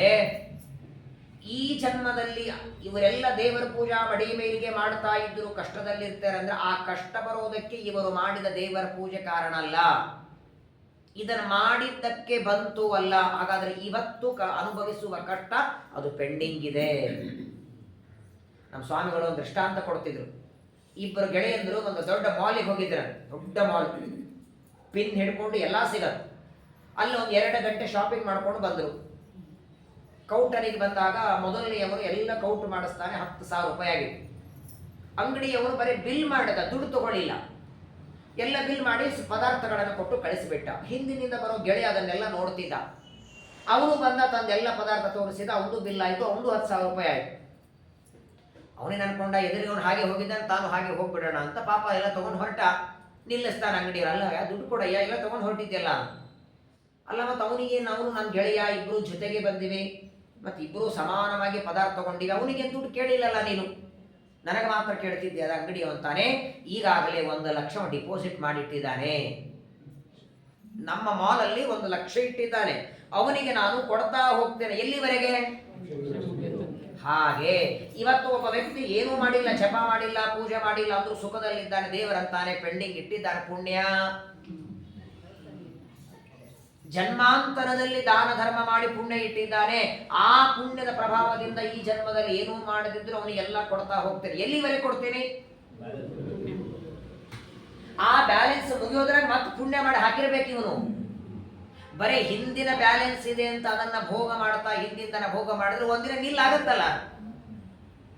ಇರೋ ಬ್ಯಾಲೆನ್ಸ್ ಎಲ್ಲ ನಿಲ್ಲಾದ್ರೆ ಮತ್ತವನನ್ನು ಅಧಪತನಕ್ಕೆ ಒಗಿತೇನೆ ಅಂತಾನೆ ದೇವರು. ಹಾಗಾಗಿ ಬ್ರಾಹ್ಮಣ ಜನ್ಮ ಎದಕ್ಕಿದು ಅಂದ್ರೆ, ಈಗ ಹೇಗೆ 60 ಮೇಲೆ ಮುಂದಿನ ರಿಟೈರ್ಮೆಂಟ್ ಜೀವನಕ್ಕೆ ಸಂಪಾದನೆ ಮಾಡಿಟ್ಕೋತಾರಲ್ಲ, ಹಂಗೆ ಬ್ರಾಹ್ಮಣ ಜನ್ಮ ಮುಂದೆ ಬರುವ ಎಲ್ಲಾ ಜನ್ಮಗಳಿಗೆ ಇದು ದೊಡ್ಡ ಕಾರಣ. ಈ ಜನ್ಮದಲ್ಲಿ ಮಾಡಿದ ಪಾಠ ಪ್ರವಚನ ಪೂಜೆ ಜಪ ಎಲ್ಲ. ಇನ್ನೊಂದು ಮಾತು ಇಲ್ಲಿ ಬರಲ್ಲ, ಬೇರೆ ಕಡೆಗೆ ಬರುತ್ತೆ. ಬಹಳ ಜನರಿಗಿರೋ ಪ್ರಶ್ನೆ, ಇವತ್ತು ನಾವು ಮಾಡಿದ ಕರ್ಮಗಳೆಲ್ಲ ದೇವರು ಮರೆತು ಬಿಡ್ತಾನ? ಇವತ್ತು ದೇವರ ಪೂಜಾ ಮಾಡಿದೆ, ಈಗ ಈ ಯಾತ್ರೆಗಳೆಲ್ಲ ಓದಲಾಗತ್ತಲ್ಲ, ಬದರಿ ಯಾತ್ರೆ ಹೋಗ್ತಿರ್ತಾರೆ, ಜೋರಾಗಿ ಬಂದು ಬೀಳುತ್ತಾರೆ, ಬಸ್ ಬೀಳುತ್ತದೆ, ಅಥವಾ ಯಾರೋ ಒಂದೇನೋ ಯಾತ್ರೆಗೆ ತೀರ್ಥಯಾತ್ರೆ ಹೋದ ಬೀಳುತ್ತೆ. ಅದಕ್ಕೆ ಕಾರಣ ಏನು? ಅದು ತೀರ್ಥಯಾತ್ರೆ ಕಾರಣವಾ? ಯಾತ್ರೆಗೆ ಹೋದಾಗ ಅಥವಾ ಇನ್ಯಾವುದೋ ಸಂದರ್ಭದಲ್ಲಿ, ಮೊನ್ನೆ ಒಬ್ಬರು ಪಾಪ ದೇವಸ್ಥಾನ ದರ್ಶನಕ್ಕೆ ಬರ್ತಿದ್ರು, ಸರ್ಕಲಲ್ಲಿ ಬರುವಾಗ ಜೋರಾಗಿ ಆಟೋ ಹೊಡೆದು ಕೆಳಗೆ ಬಿದ್ದು ಹೋದರು. ಅವ್ರದ್ದು ಯಾವ ದರ್ಶನಕ್ಕೆ ಹೊರಟಿದ್ರು, ತಪ್ಪೇನು? ಹಾಗಾದ್ರೆ ಆ ವ್ಯಕ್ತಿ ಒಳ್ಳೆ ಕರ್ಮ ಮಾಡ್ಲಿಕ್ಕೆ ಹೊರಟಾಗ ದೇವರು ಅವನನ್ನ ಈ ರೀತಿ ಮಾಡಿಬಿಟ್ಟ, ಹಾಗಾದ್ರೆ ಒಳ್ಳೆ ಕರ್ಮ ಮಾಡಿ ಲಾಭ ಇಲ್ಲ ಅನಿಸುತ್ತೋ ಇಲ್ಲೋ? ಪ್ರಪಂಚದೊಳಗೆ ದೇವರಲ್ಲಿ ವಿಶ್ವಾಸ ಕಡಿಮೆ ಆಗುವುದಕ್ಕೆ 100 ದಾರಿಗಳು. ನಾನು ಬೇಡಿದ್ದು ಸಿಗಲಿಲ್ಲ, ನಾವೇನು ಅನ್ಕೊಂಡಿವಿ. ಮೊನ್ನೆ ಹೇಳೋರು, ನಾವು ಮನ್ಮಂತನಕ ದೇವಸ್ಥಾನಕ್ಕೆ ಹೋಗ್ತಿದ್ವಿ, ಪೂಜಾ ಮಾಡ್ತಿದ್ವಿ, ಅಕ್ಷತೆಂಕರ ಹಚ್ಕೊಳ್ತಿದ್ವಿ, ಯಾವಾಗ ನಮ್ಮ ಮಗನಿಗೆ ಒಳ್ಳೇದಾಗ್ಲಿಲ್ಲ, ನಮಗನ ಮದುವೆ ಆಗ್ಲಿಲ್ಲ, ಅವತ್ತೆಲ್ಲ ನಾನು ಬಿಟ್ಟಿದ್ದೇನೆ. ಇದು ಸರಿಯೋ ತಪ್ಪು? ಹಾಗಾದ್ರೆ ನಾವು ಮಾಡಿದ ಒಳ್ಳೆಯ ಕರ್ಮಗಳನ್ನು ಮರೆತು ಬಿಡ್ತಾನ ದೇವರು? ಇಲ್ಲಿ ಬರಲ್ಲ, ಭಾಗವತದಲ್ಲಿ ಬೇರೆ ಕಡೆಗೆ ಬರ್ತದೆ. ಇದಕ್ಕೆ ಸಂಬಂಧಪಟ್ಟದ್ದರಿಂದ ಹೇಳ್ತೇನೆ. ಅಲ್ಲಿ ಉತ್ತರ ಕೊಡುವಾಗ ಹೇಳ್ತಾರೆ, ಸರ್ವಥಾ ಮರೆಯಲ್ಲ. ಯಾವುದೇ ಒಳ್ಳೆ ಕರ್ಮ ಎಷ್ಟರ ಮಟ್ಟಿಗಂದ್ರೆ, ಒಂದು ದೇವರ ಮನೆಯ ಕಸ ಬಳದೀರಿ, ಒಂದು ರಂಗವಲ್ಲಿ ಹಾಕಿರಿ, ಅದನ್ನೂ ದೇವರು ನೆನಪಿನಲ್ಲಿ ಇಟ್ಕೊಂಡಿರ್ತಾನೆ, ಮರೆಯಲ್ಲ. ಆದರೆ ಅವನದೇ ಸಂಕಲ್ಪ, ಯಾವ ಕರ್ಮಕ್ಕೆ ಯಾವ ಜನ್ಮದಲ್ಲಿ ಎಲ್ಲಿ ಫಲ ಕೊಡಬೇಕು ಅಂತ ಅವರು ಡಿಸೈಡ್ ಮಾಡ್ತಾರೆ. ಪೌಮಾನೋಮ ಮಾಡ್ರಿ, ನಿಮ್ಮ ಮಗನಿಗೆ ಒಂದು ಕನ್ಯಾ ಸಿಗತ್ತೆ ಅಂತ ಆಚಾರ ಅಂತಾರೆ. ಪೌಮಾನೋಮ ಮಾಡಿ ನಿಮ್ಮ ಗಮನ ಯಾವ ಕಡೆಗೆ ಇರ್ತದೆ ಅಲ್ವಾ? ಇನ್ನು ಪೂರ್ಣಾಹುತಿ ಆಗಿರಲ್ಲ, ಬಾಗಲಲ್ಲಿ ನೋಡ್ತೀರಿ, ಬರ್ತಾರೇನು, ಅದು ಬೇಡ. ಪೂರ್ಣ ಕರ್ಮನೇ ಮಾಡು. ಕರ್ಮಣ್ಣೇವಾಧಿಕಾರಸ್ತೆ ಮಾ ಫಲೇಶು. ಕೃಷ್ಣನ ಜಜ್ಮೆಂಟ್ ಇದು. ನಿನಗೆ ಹೇಳಿದೀನಿ ಮಾಡು, ಪೌಮಾನೋಮ ನೀನು ಮಾಡು. ಆ ಪೌಮಾನ ಹೋಮಕ್ಕೆ ನಿನ್ನ ಮಗನಿಗೆ ಮದುವೆ ಮಾಡಿಸೋ ಜವಾಬ್ದಾರಿ ನಂದು. ಅದು ಶ್ರಾವಣ ಮಾಸದಲ್ಲಿ ಮಾಡಿಸ್ತೀನೋ ನಾಳೆ ಕಾರ್ತಿಕದಲ್ಲಿ ಮಾಡಿಸ್ತೀನೋ ಅದು ನೀನು ಅನ್ಬೇಡ, ಶ್ರಾವಣದಲ್ಲಿ ಆಗಲಿ ಅಂತೀನಿ ಹಠ ಪಡಿಬೇಡ. ನಿನಗೆ ಕರ್ಮ ಮಾಡೋದರಲ್ಲಿ ಮಾತ್ರ ಸ್ವಾತಂತ್ರ್ಯ ಉಂಟು, ಫಲ ಕೊಡೋದು ನನ್ನ ಮೇಲೆ ಬಿಡು. ಅದು ಕೊಡದೇ ಇರಲ್ಲ ನಾನು. ನೀನು ಮಾಡಿದ ಕರ್ಮಕ್ಕೆ ಫಲ ಕೊಡದೇ ಇರಲ್ಲ. ಅದನ್ನು ನಮ್ದು ಎಲ್ಲಿ ಕಮ್ಯುನಿಕೇಶನ್ ಗ್ಯಾಪ್ ಆಗ್ತಿದೆ ಗೊತ್ತಾ? ನಾನು ಕರ್ಮ ಇವತ್ತು ಮಾಡಿ ನಾಳೆ ಬೇಕು ಅಂತ ನಾನು ಕೊಡೋವರೆಗೆ ನೀ ಕಾಯಬೇಕು ಅಂತ ದೇವರು. ಅವನು ಕೊಡೋವರೆಗೆ ಕಾಯ್ಲಿಕ್ಕಾಗ್ತಿಲ್ಲ, ನಾಳೆ ಬೇಕು ಅಂತ ನಮ್ಮ ಅಪೇಕ್ಷೆ ಪೂರ್ಣ ಆಗ್ತಿಲ್ಲ. ಈ ಮಧ್ಯದಲ್ಲಿ ಕರ್ಮ ಬಿಡ್ತೀವಿ. ನಾವು ಬೇಕಾದಷ್ಟು ಹೋಮ ಮಾಡಿದಿವಿ, ಅವ್ರ ಆಚಾರ ಹೇಳಿದಕ್ಕೆ ಮಾಡಿದಿವಿ, ಏನು ಮಗನ ಮದುವೆ ಆಗಲಿಲ್ಲ, ಬಿಟ್ಟಿದ್ದೇವೆ. ಇದೇ ದೊಡ್ಡ ತಪ್ಪು. ಹೋಮ ಮಾಡೀವಿ, ಜಪ ಮಾಡೀವಿ, ದೇವರ ಇಚ್ಛೆ ಬರಬೇಕು, ಅವನಿಗೆ ಕೊಡಬೇಕು ಅಂತ ಅನಿಸಿದಾಗೆ ಬರ್ತದೆ. ನಮ್ದು ನಿಮ್ದು ಬಿಡಿ. ಶ್ರೀರಾಮನನ್ನ ಮಗನಾಗಿ ಪಡಿಬೇಕು ಅಂತ ದಶರಥ ರಾಜ ಮಾಡಿದ ತಪಸ್ಸು ರಾಮಾಯಣ ಅಂತದೆ 9,000 ವರ್ಷ ಅಂತೆ. 9,000 ವರ್ಷಗಳ ತಪಸ್ಸಿನಿಂದ ರಾಮ ಮಗನಾದದ್ದು. ಶ್ರೀರಾಮ ಮಗನಾದಾಗ ದಶರಥನ ವಯಸ್ಸು ಎಷ್ಟಿತ್ತು? 59,000 ವರ್ಷ ಮುಗಿದು 60,000 ವರ್ಷ ರನ್ನಿಂಗ್ ಅಲ್ಲಿದ್ದ. 28, 29ಕ್ಕೆ ಮದುವೆ ಆಗಿ 30 ಆದ್ರೂ ಒಂದು ಮಗು ಆಗ್ಲಿಲ್ಲ ಅಂದ್ರೆ ಎಷ್ಟು ಟೆನ್ಷನ್ ಮಾಡ್ಕೊಂಡು, ಇವ್ರು ಟೆನ್ಷನ್ ಮಾಡಿ, ಮನೆಯಾಗಿದ್ದವ್ರು ಟೆನ್ಷನ್ ಮಾಡ್ಕೊಂಡು, ಮದುವೆ ಆಗಿಲ್ಲ, ಯಾತರ ಹೇಳಿದ್ರು ಹೋಮ್ ಮಾಡಿದ್ರೆ ನಾ ಯಾಕ್ರಿ? ಕೊಡೋ ದೇವರು ಕೊಡೋವರೆ ಕಾಯಿರಿ. ಹರಿ ನಿನ್ನೊಲುಮೆ ಆಗುವ ತನಕ ಅರಿತು ಸುಮ್ಮನಿರುವುದೇ ಲೇಸು. ಹಾಗಾಗಿ ಬಹಳ ಮಹತ್ವದ ಮಾತು ಭಾಗವತ ಹೇಳುತ್ತದೆ. ಅದನ್ನೇ ರುದ್ರದೇವರು ಇಲ್ಲಿ ವರ್ಣನ ಮಾಡ್ತಾರೆ. ಇನ್ನೊಂದು ಮಾತು ಮತ್ತೆ ಪಾರ್ವತಿ ದೇವಿ ಕೇಳ್ತಾಳೆ. ಸುರಾಸುರಪತೆ ದೇವ ವರದ ಪ್ರೀತಿವರ್ಧನ ಮಾನುಷೇಶ್ವೇವ ಯೇ ಕೇಚಿತ್ ಆಢ್ಯಾಃ ಕ್ಲೇಶ ವಿವರ್ಜಿತಾಃ ಭುಂಜಾನಃ ವಿವಿಧಾನ್ ಭೋಗಾನ್ ದೃಶ್ಯಂತೆ ನಿರುಪದ್ರವಾಃ ಅಪರೇ ಕ್ಲೇಶ ಸಂಯುಕ್ತಾಃ ದರಿದ್ರಾಃ ಭೋಗವರ್ಜಿತಾಃ. ಪ್ರಾಯ ಈ ಪ್ರಶ್ನೆ ಉಮಾದೇವಿ ಕೇಳಿದ್ದು ಈ ಬೆಂಗಳೂರು ಅಥವಾ ಚೆನ್ನೈ ದೊಡ್ಡ ದೊಡ್ಡ ಊರುಗಳಲ್ಲಿ ಕೆಲಸ ಮಾಡ್ತಾರಲ್ಲ ಇಂಜಿನಿಯರ್ಗಳು, ಅವ್ರು ನೋಡಿ ಕೇಳಿದ್ದೇನು. ಪ್ರಪಂಚದಲ್ಲಿ ಪಾರ್ವತಿ ದೇವಿ ರುದ್ರದೇವಿಯರು ಕೇಳ್ತಾರೆ. ಕೆಲವರಿರ್ತಾರೆ ಬೇಕಾದಷ್ಟು ಸಂಪಾದನೆ ಮಾಡ್ತಾರೆ. ಸಂಪಾದನೆ ಮಾಡ್ಲಿಕ್ಕೆ ಏನು ಕಡಿಮೆ ಇಲ್ಲ. ಬೆಳಗ್ಗೆ ಒಂದು 6 ಗಂಟೆಗೆ ಹೋಗ್ತಾರೆ. ಇವಾಗ ಬೆಂಗಳೂರಲ್ಲಿ ನೋಡ್ತಿರಲ್ಲ ಇಂಜಿನಿಯರ್ಗಳೆಲ್ಲ ಹೋಗ್ತಾರೆ. ಎಷ್ಟಿರುತ್ತೆ ಸಂಬಳ ಅವರಿಗೆ? ಮೇಲೆ ಲಕ್ಷ, 2 ಲಕ್ಷ, 3 ಲಕ್ಷ. ತಿಂಗಳಿಗೆ 3 ಲಕ್ಷ ಸಂಬಳ ಇರ್ತದೆ. ಆ ವ್ಯಕ್ತಿ ತಿಂತಾನೇನು? ಅದು ಒಣಗಿದ ಫ್ರಿಜ್ ಒಳಗೆ. ತಿಂಗಳಿಗೆ 3 ಲಕ್ಷ ಸಂಬಳ ಇದೆ. 3 ಲಕ್ಷ ಸಂಬಳ ಮನೆಗೆ ತಂದು ಕೊಡ್ತಾನೆ. ಆದರೆ ತಿನ್ನೋದು ಒಣಗಿದ ಬ್ರೆಡ್. ಯಾಕಂದ್ರೆ ಬೆಳಗ್ಗೆ ಇವನು ಎದ್ದು ಹೋಗೋದ್ರಲ್ಲಿ ಇನ್ನೂ ಅಡಿಗೆ ಆಗಿರಲ್ಲ, ರಾತ್ರಿ ಕೆಲಸ ಮುಗಿಸ್ಕೊಂಡು ಬರೋದ್ರಲ್ಲಿ ಅಡಿಗೆ ಆಗಿ ಹೋಗಿರ್ತಾರೆ. ಇವನ ಅಕೌಂಟ್ ಅಲ್ಲಿ 16 ಕೋಟಿ ರೂಪಾಯಿ ಇದೆ, ತಿಂಗಳಿಗೆ 3 ಲಕ್ಷ ಗಳಿಸ್ತಾನೆ, ಆದರೆ ಭೋಗ ಇಲ್ಲ. ಇನ್ನು ಕೆಲವರಿದ್ದಾರೆ ನಮ್ಮಂತವ್ರು ಇಟ್ಕೊಳ್ಳಿ, ಯಾರ್ದು ಮನೆಗೆ ಹೋದ್ರೆ ಎಲೆ ಹಾಕ್ತಾರೆ, ಕೂಡಿಸ್ತಾರೆ, ಅಕೌಂಟ್ ಅಲ್ಲಿ 1 ರೂಪಾಯಿ ಇಲ್ಲ. ಎಲೆ ಹಾಕಿ ಕೂಡಿಸಿ ದಕ್ಷಿಣೆ ಕೊಟ್ಟು ನಮಸ್ಕಾರ ಮಾಡಿ ಇನ್ನು ಅಡಿಗೆ ಮಾಡಿದ ಮೇಲೆ ಮನೆಯವರು ಊಟ ಮಾಡೋಕ್ಕಿಂತ ಮೊದಲು ನಾವು ಬಡಿಸಿರ್ತಾರೆ ಅಲ್ಲ. ಮೊದಲು ಬಡಿಸೋ ಕಾರಣ 2. ಯಾವುದೇ ಔಷಧ ಮಾಡಿದ್ರೆ ಇಲಿ ಮೇಲೆ ಪ್ರಯೋಗ ಮಾಡ್ತಾರೆ, ಹಾಗರ್ಥ ಅಲ್ಲ. ಬ್ರಾಹ್ಮಣನಿಗೆ ಮೊದಲು ಬಡಿಸಿ ಊಟ ಮಾಡಬೇಕನ್ನೋ ಪದ್ಧತಿ ಅಲ್ಲ ನಮ್ದು ಅಂತ ಹೇಳ್ತಿಲ್ಲ. ಒಟ್ಟಿ ಜಗತ್ತಲ್ಲಿ ಈ ರೀತಿ ಇದ್ದಾರೆ. ಕೆಲವರಿಗೆ ಸಂಪತ್ತು ಇರತ್ತೆ, ಭೋಗ ಇರಲ್ಲ, ಒತ್ತಾಡ್ತಾರೆ. ಅವರಿಗೆ ಭೋಗ ಇರಲ್ಲ, ಮನೆಯಲ್ಲಿದ್ದವರೆಲ್ಲ ಭೋಗ ಮಾಡ್ತಿರ್ತಾರೆ. 3 ಲಕ್ಷ ಸಂಪಾದನೆ ಈ ವ್ಯಕ್ತಿ ಮಾಡ್ತಾನೆ. ಇವನಿಗೆ ಮೈ ತುಂಬ ರೋಗ, ಶುಗರ್ ಇರ್ತದೆ, BP ಇರ್ತದೆ, ಥೈರಾಯ್ಡ್ ಇರ್ತದೆ. ಇವನಿಗೆ ಇಷ್ಟೇ ರವಾ ಗಂಜಿ ಕುಡಿ ಅಂತ ಡಾಕ್ಟರ್ ಹೇಳಿಬಿಟ್ಟಿರ್ತಾರೆ. ಅದು ಇಷ್ಟೇ ಕುಡಿಬೇಕು, ಬಹಳ ಹೊತ್ತಿಲ್ಲ. ಆ ರವಾ ಗಂಜಿ ಒಳಗೂ ತುಪ್ಪ ಹಾಕುವಂಗಿಲ್ಲ, ಎಣ್ಣೆ ಭಾಳ ಬಳಸುವಂಗಿಲ್ಲ. ಹಾಗಾದ್ರೆ ಅವನು ತಂದ 3 ಲಕ್ಷದೊಳಗೆ ಚಕ್ಲಿ ಗಿಲಗಂಜಿ ಮಾಡ್ಕೊಂಡು ಇವರೆಲ್ಲ ಮಕ್ಕಳು ತಿಂತಿರ್ತೀವಿ, ಕೂತಿರ್ಬೇಕು ಎದುರುಗಡೆ. ಸಂಪಾದನೆ ಇವನು ಮಾಡ್ತಾನೆ, ಭೋಗ ಯಾರು ಸಂಪಾದನೆ ಮಾಡುತ್ತಾರ ಅವ್ರಿಗೆ ಭೋಗ ಇಲ್ಲ. ಯಾರು ಮನೆಯಲ್ಲಿ ಆರಾಮಾಗಿ ಕೂತಿರ್ತಾರೆ ಅವರು ಮಾತ್ರ ಭೋಗ ಮಾಡ್ತಾರೆ, ಸಂಪಾದನೆ ಇಲ್ಲ. ಹೀಗೆ ಯಾಕಾಗತ್ತೆ? ಇಲ್ಲ ಅಂತಾರೆ ರುದ್ರದೇವರು. ಪ್ರಾರಬ್ಧ ಕರ್ಮ ಅಲ್ಲ. ರುದ್ರದೇವರು ಕೊಡೋ ಉತ್ತರ ನೋಡಿ. ನ್ಯಾಯ ತಸ್ತ್ವಂ ಮಹಾಭಾಗೆ ಶ್ರೋತು ಕಾಮಿನಿ ಭಾಮಿನಿ ಶೃಣು ತತ್ಸರ್ವಮಖಿಲಂ ಮನುಷ್ಯಾಣಾಂ ಹಿತಂ ವಚ. ಒಳ್ಳೆ ಪ್ರಶ್ನೆ ಮಾಡಿದ್ದೆ ಅಂತ ರುದ್ರದೇವರು. ಯಾವ ವ್ಯಕ್ತಿಗಳು ಪ್ರತಿನಿತ್ಯದಲ್ಲಿ ದೇವರ ಪೂಜೆಯೋ ಪಾರಾಯಣವೋ ಜಪವೋ ಸ್ವಂತ ಬುದ್ಧಿಯಿಂದ ಮಾಡಿರಲ್ಲ, ಹೆಂಡತಿ ಬೈದದಕ್ಕೆ ಮಾಡಿರ್ತಾರೆ. ಹೌದಾ ಇಲ್ಲ? 99% ಎಲ್ಲರ ಮನೆಯೊಳಗೆ ಅವರವರ ಗಂಡನ್ನು ಸ್ವಂತ ಬುದ್ಧಿಯಿಂದ ಮಾಡೋದು. ಕೆಲವು ಮನೆಗಳಲ್ಲಿ ಇವತ್ತು ದೇವರ ಪೂಜೆ ಮಾಡದಿದ್ರೆ ಅಡಿಗೆ ಮಾಡಲ್ಲ, ದೇವರ ಪೂಜೆ ಮಾಡದಿದ್ರೆ ಇದು ಮಾಡಲ್ಲ ಅಂತ ಹೆಂಡತಿ ಅಂತಾರೆ. ಹಾಗಾದರೆ ಇನ್ನೊಬ್ಬರ ಒತ್ತಾಯಕ್ಕೆ ಇವ ಮಡಿ ಮೇಲಿಗೆ ಮಾಡ್ತಾನೆ, ಇನ್ನೊಬ್ಬರ ಒತ್ತಾಯಕ್ಕೆ ಮಾಡಕ್ಕೆ ಹೋಗಿ ಶ್ರಾದ್ದು ಮಾಡಬರ್ರಿ ಅಂತಾನೆ. ಎಲ್ಲಾರಲ್ಲ, ಇದ್ದಾರೆ. ಜಗತ್ತಿನೊಳಗೆ ಹೆಂಡತಿ ಮಕ್ಕಳ ಒತ್ತಾಯಕ್ಕಾಗಿ ಧರ್ಮಾಚರಣೆ ಮಾಡುತ್ತಾರೆ. ಆಚರಣೆ ಮಾಡಿದವರು ಯಾರು? ಈ ವ್ಯಕ್ತಿ. ಹಾಗಾಗಿ ಸಂಬಳ ಇವನಿಗೆ ಕೊಡ್ತಾನೆ, ಆದ್ರೆ ಆ ಆಚರಣೆ ಸ್ವಂತ ಬುದ್ಧಿಯಿಂದ ಮಾಡಿದ್ದ. ಹಾಗಾದ್ರೆ ಯಾರ ಒತ್ತಾಯಕ್ಕೆ ಇವನು ಧರ್ಮಾಚರಣೆ ಮಾಡ್ತಾನೋ ಅದರ ಭೋಗ ಅವನಿಗೆ ಕೊಡ್ತಾನೆ. ಅವರೆಲ್ಲ ಗೆಲುಗಂಟು ತಿಂತಿರ್ತಾರೆ, ಒಬ್ಬರೇ ಸಂಪಾದನೆ ಮಾಡ್ಬೇಕು ಅಷ್ಟೇ. ಇವ ಏನು ಸರ್ಕಾರ ನೋಡಿ ದೇವರದು. ನಿನ್ನ ಸ್ವಂತ ಬುದ್ಧಿಯಿಂದ ದೇವರು ನನಗೆ ಇಷ್ಟು ದೊಡ್ಡ ಮನೆ ಕೊಟ್ಟಿದ್ದಾನೆ, ಮನೆ ಮುಂದೆ ಅಂಗಳ ಇದೆ, 2 ತುಳಸಿ ಗಿಡ ಹಾಕಿ ಆ 2 ತುಳಸಿ ದಳವನ್ನ ದೇವರಿಗೆ ಏರಿಸೋಣ ಅಂತ ತಲೆಗೆ ಬರಲಿಲ್ಲ. ಮನೆ ಮುಂದೆ ಎಷ್ಟು ಜಾಗ ಇದೆ, 1-2 ಇದು ಹಾಕಿ ತೂಗು ಮಂಚ ಹಾಕಿ ನಾವು ತೂಗಾಡುವಂತೆ ಬಂತು. ಅಷ್ಟು ಜಾಗದಲ್ಲಿ 2 ಹೂವಿನ ಗಿಡ ಹಚ್ಚಿ ಯಾವುದೋ ಕೊಂಡ ಹೂವು ಏರಿಸೋದಕ್ಕಿಂತ ಹೂವು ತುಳಸಿ ಮನೆಯಲ್ಲಿ ಬೆಳೆಸಿ ದೇವರಿಗೆ ಏರಿಸೋಣ ಅಂತ ನಮ್ಮ ತಲೆ ಬರಲಿಲ್ಲ. ಹಾಗಾದ್ರೆ ಯಾರೋ ನಿಮ್ಮ ಹೆಂಡತಿ ಮಕ್ಕಳು ಅಥವಾ ಯಾರೋ ದೂರ ಸಂಬಂಧಿಕರಲ್ಲಿ ಜಾಗ ಇದೆ, ನಮ್ಮ ಹಣೆ ಬರ, ನಮ್ಮ ಮನೆಯಲ್ಲಿ ಜಾಗ ಇಲ್ಲ, ಅಪಾರ್ಟ್ಮೆಂಟ್ ಅಲ್ಲಿ ಇರ್ತೀವಿ, ನಿಮ್ಮ ಎದುರು ಜಾಗ ಇದೆ, 1-2 ಕುಂಡ ಹಚ್ಚಿ ತುಳಸಿ ಹಚ್ಚಬಾರ್ದ ನೀವು ಅಂತ ಅವ್ರು ಇಷ್ಟು ಹೇಳಿ ಹೋಗಿರ್ತಾರೆ ನಿಮಗೆ. ಅವ್ರು ಹೇಳಿ ಹೋಗ್ತಾರೆ, ಅವ್ರು ಅಂದದ್ದಕ್ಕೆ ಹೌದಲ್ಲ ಹಚ್ಚಬೇಕು ಅಂತ ಹಚ್ಚಿರ್ತೀರಿ. ತುಳಸಿ ಗಿಡ ಹಚ್ಚಿದವ್ರು ನೀವು, ಅರ್ಚನೆ ಮಾಡಿದವ್ರು ನೀವು, ಪುಣ್ಯ ಅವ್ರಿಗೆ ಕೊಟ್ಬಿಟ್ಟಿರ್ತಾರೆ ದೇವರು. ಆ ಹೇಳೋದು ವ್ಯಕ್ತಿ ಬಾಡಿಗೆ ಮನೆಯಲ್ಲಿ ಇದ್ರೆ 4ನೇ ವರ್ಷನೇ ದೇವರ ಸ್ವಂತ ಮನೆ ತಗೊಂಡ್ಬಿಟ್ಟಿರ್ತಾನೆ. ಅವನೇನು ಗಿಡ ಹಚ್ಚಿನಿ, ಅವನೇನು ತುಳಸಿ ಏರಿಸಿಲ್ಲ, ನಿಮ್ಗೆ ಹೇಳಿದ್ದಲ್ಲ. ಏನು ವಿಚಿತ್ರ ಇದೆ ನೋಡಿ. ಧರ್ಮಗಳ ಆಚರಣೆ ಬಗ್ಗೆ ತುಂಬಾ ಗೊಂದಲ. ಪುರಂದರದಾಸರ ಒಂದು ಹಾಡ ಇದೆ, ನೆನಪಿರಬಹುದು ನಿಮಗೆ.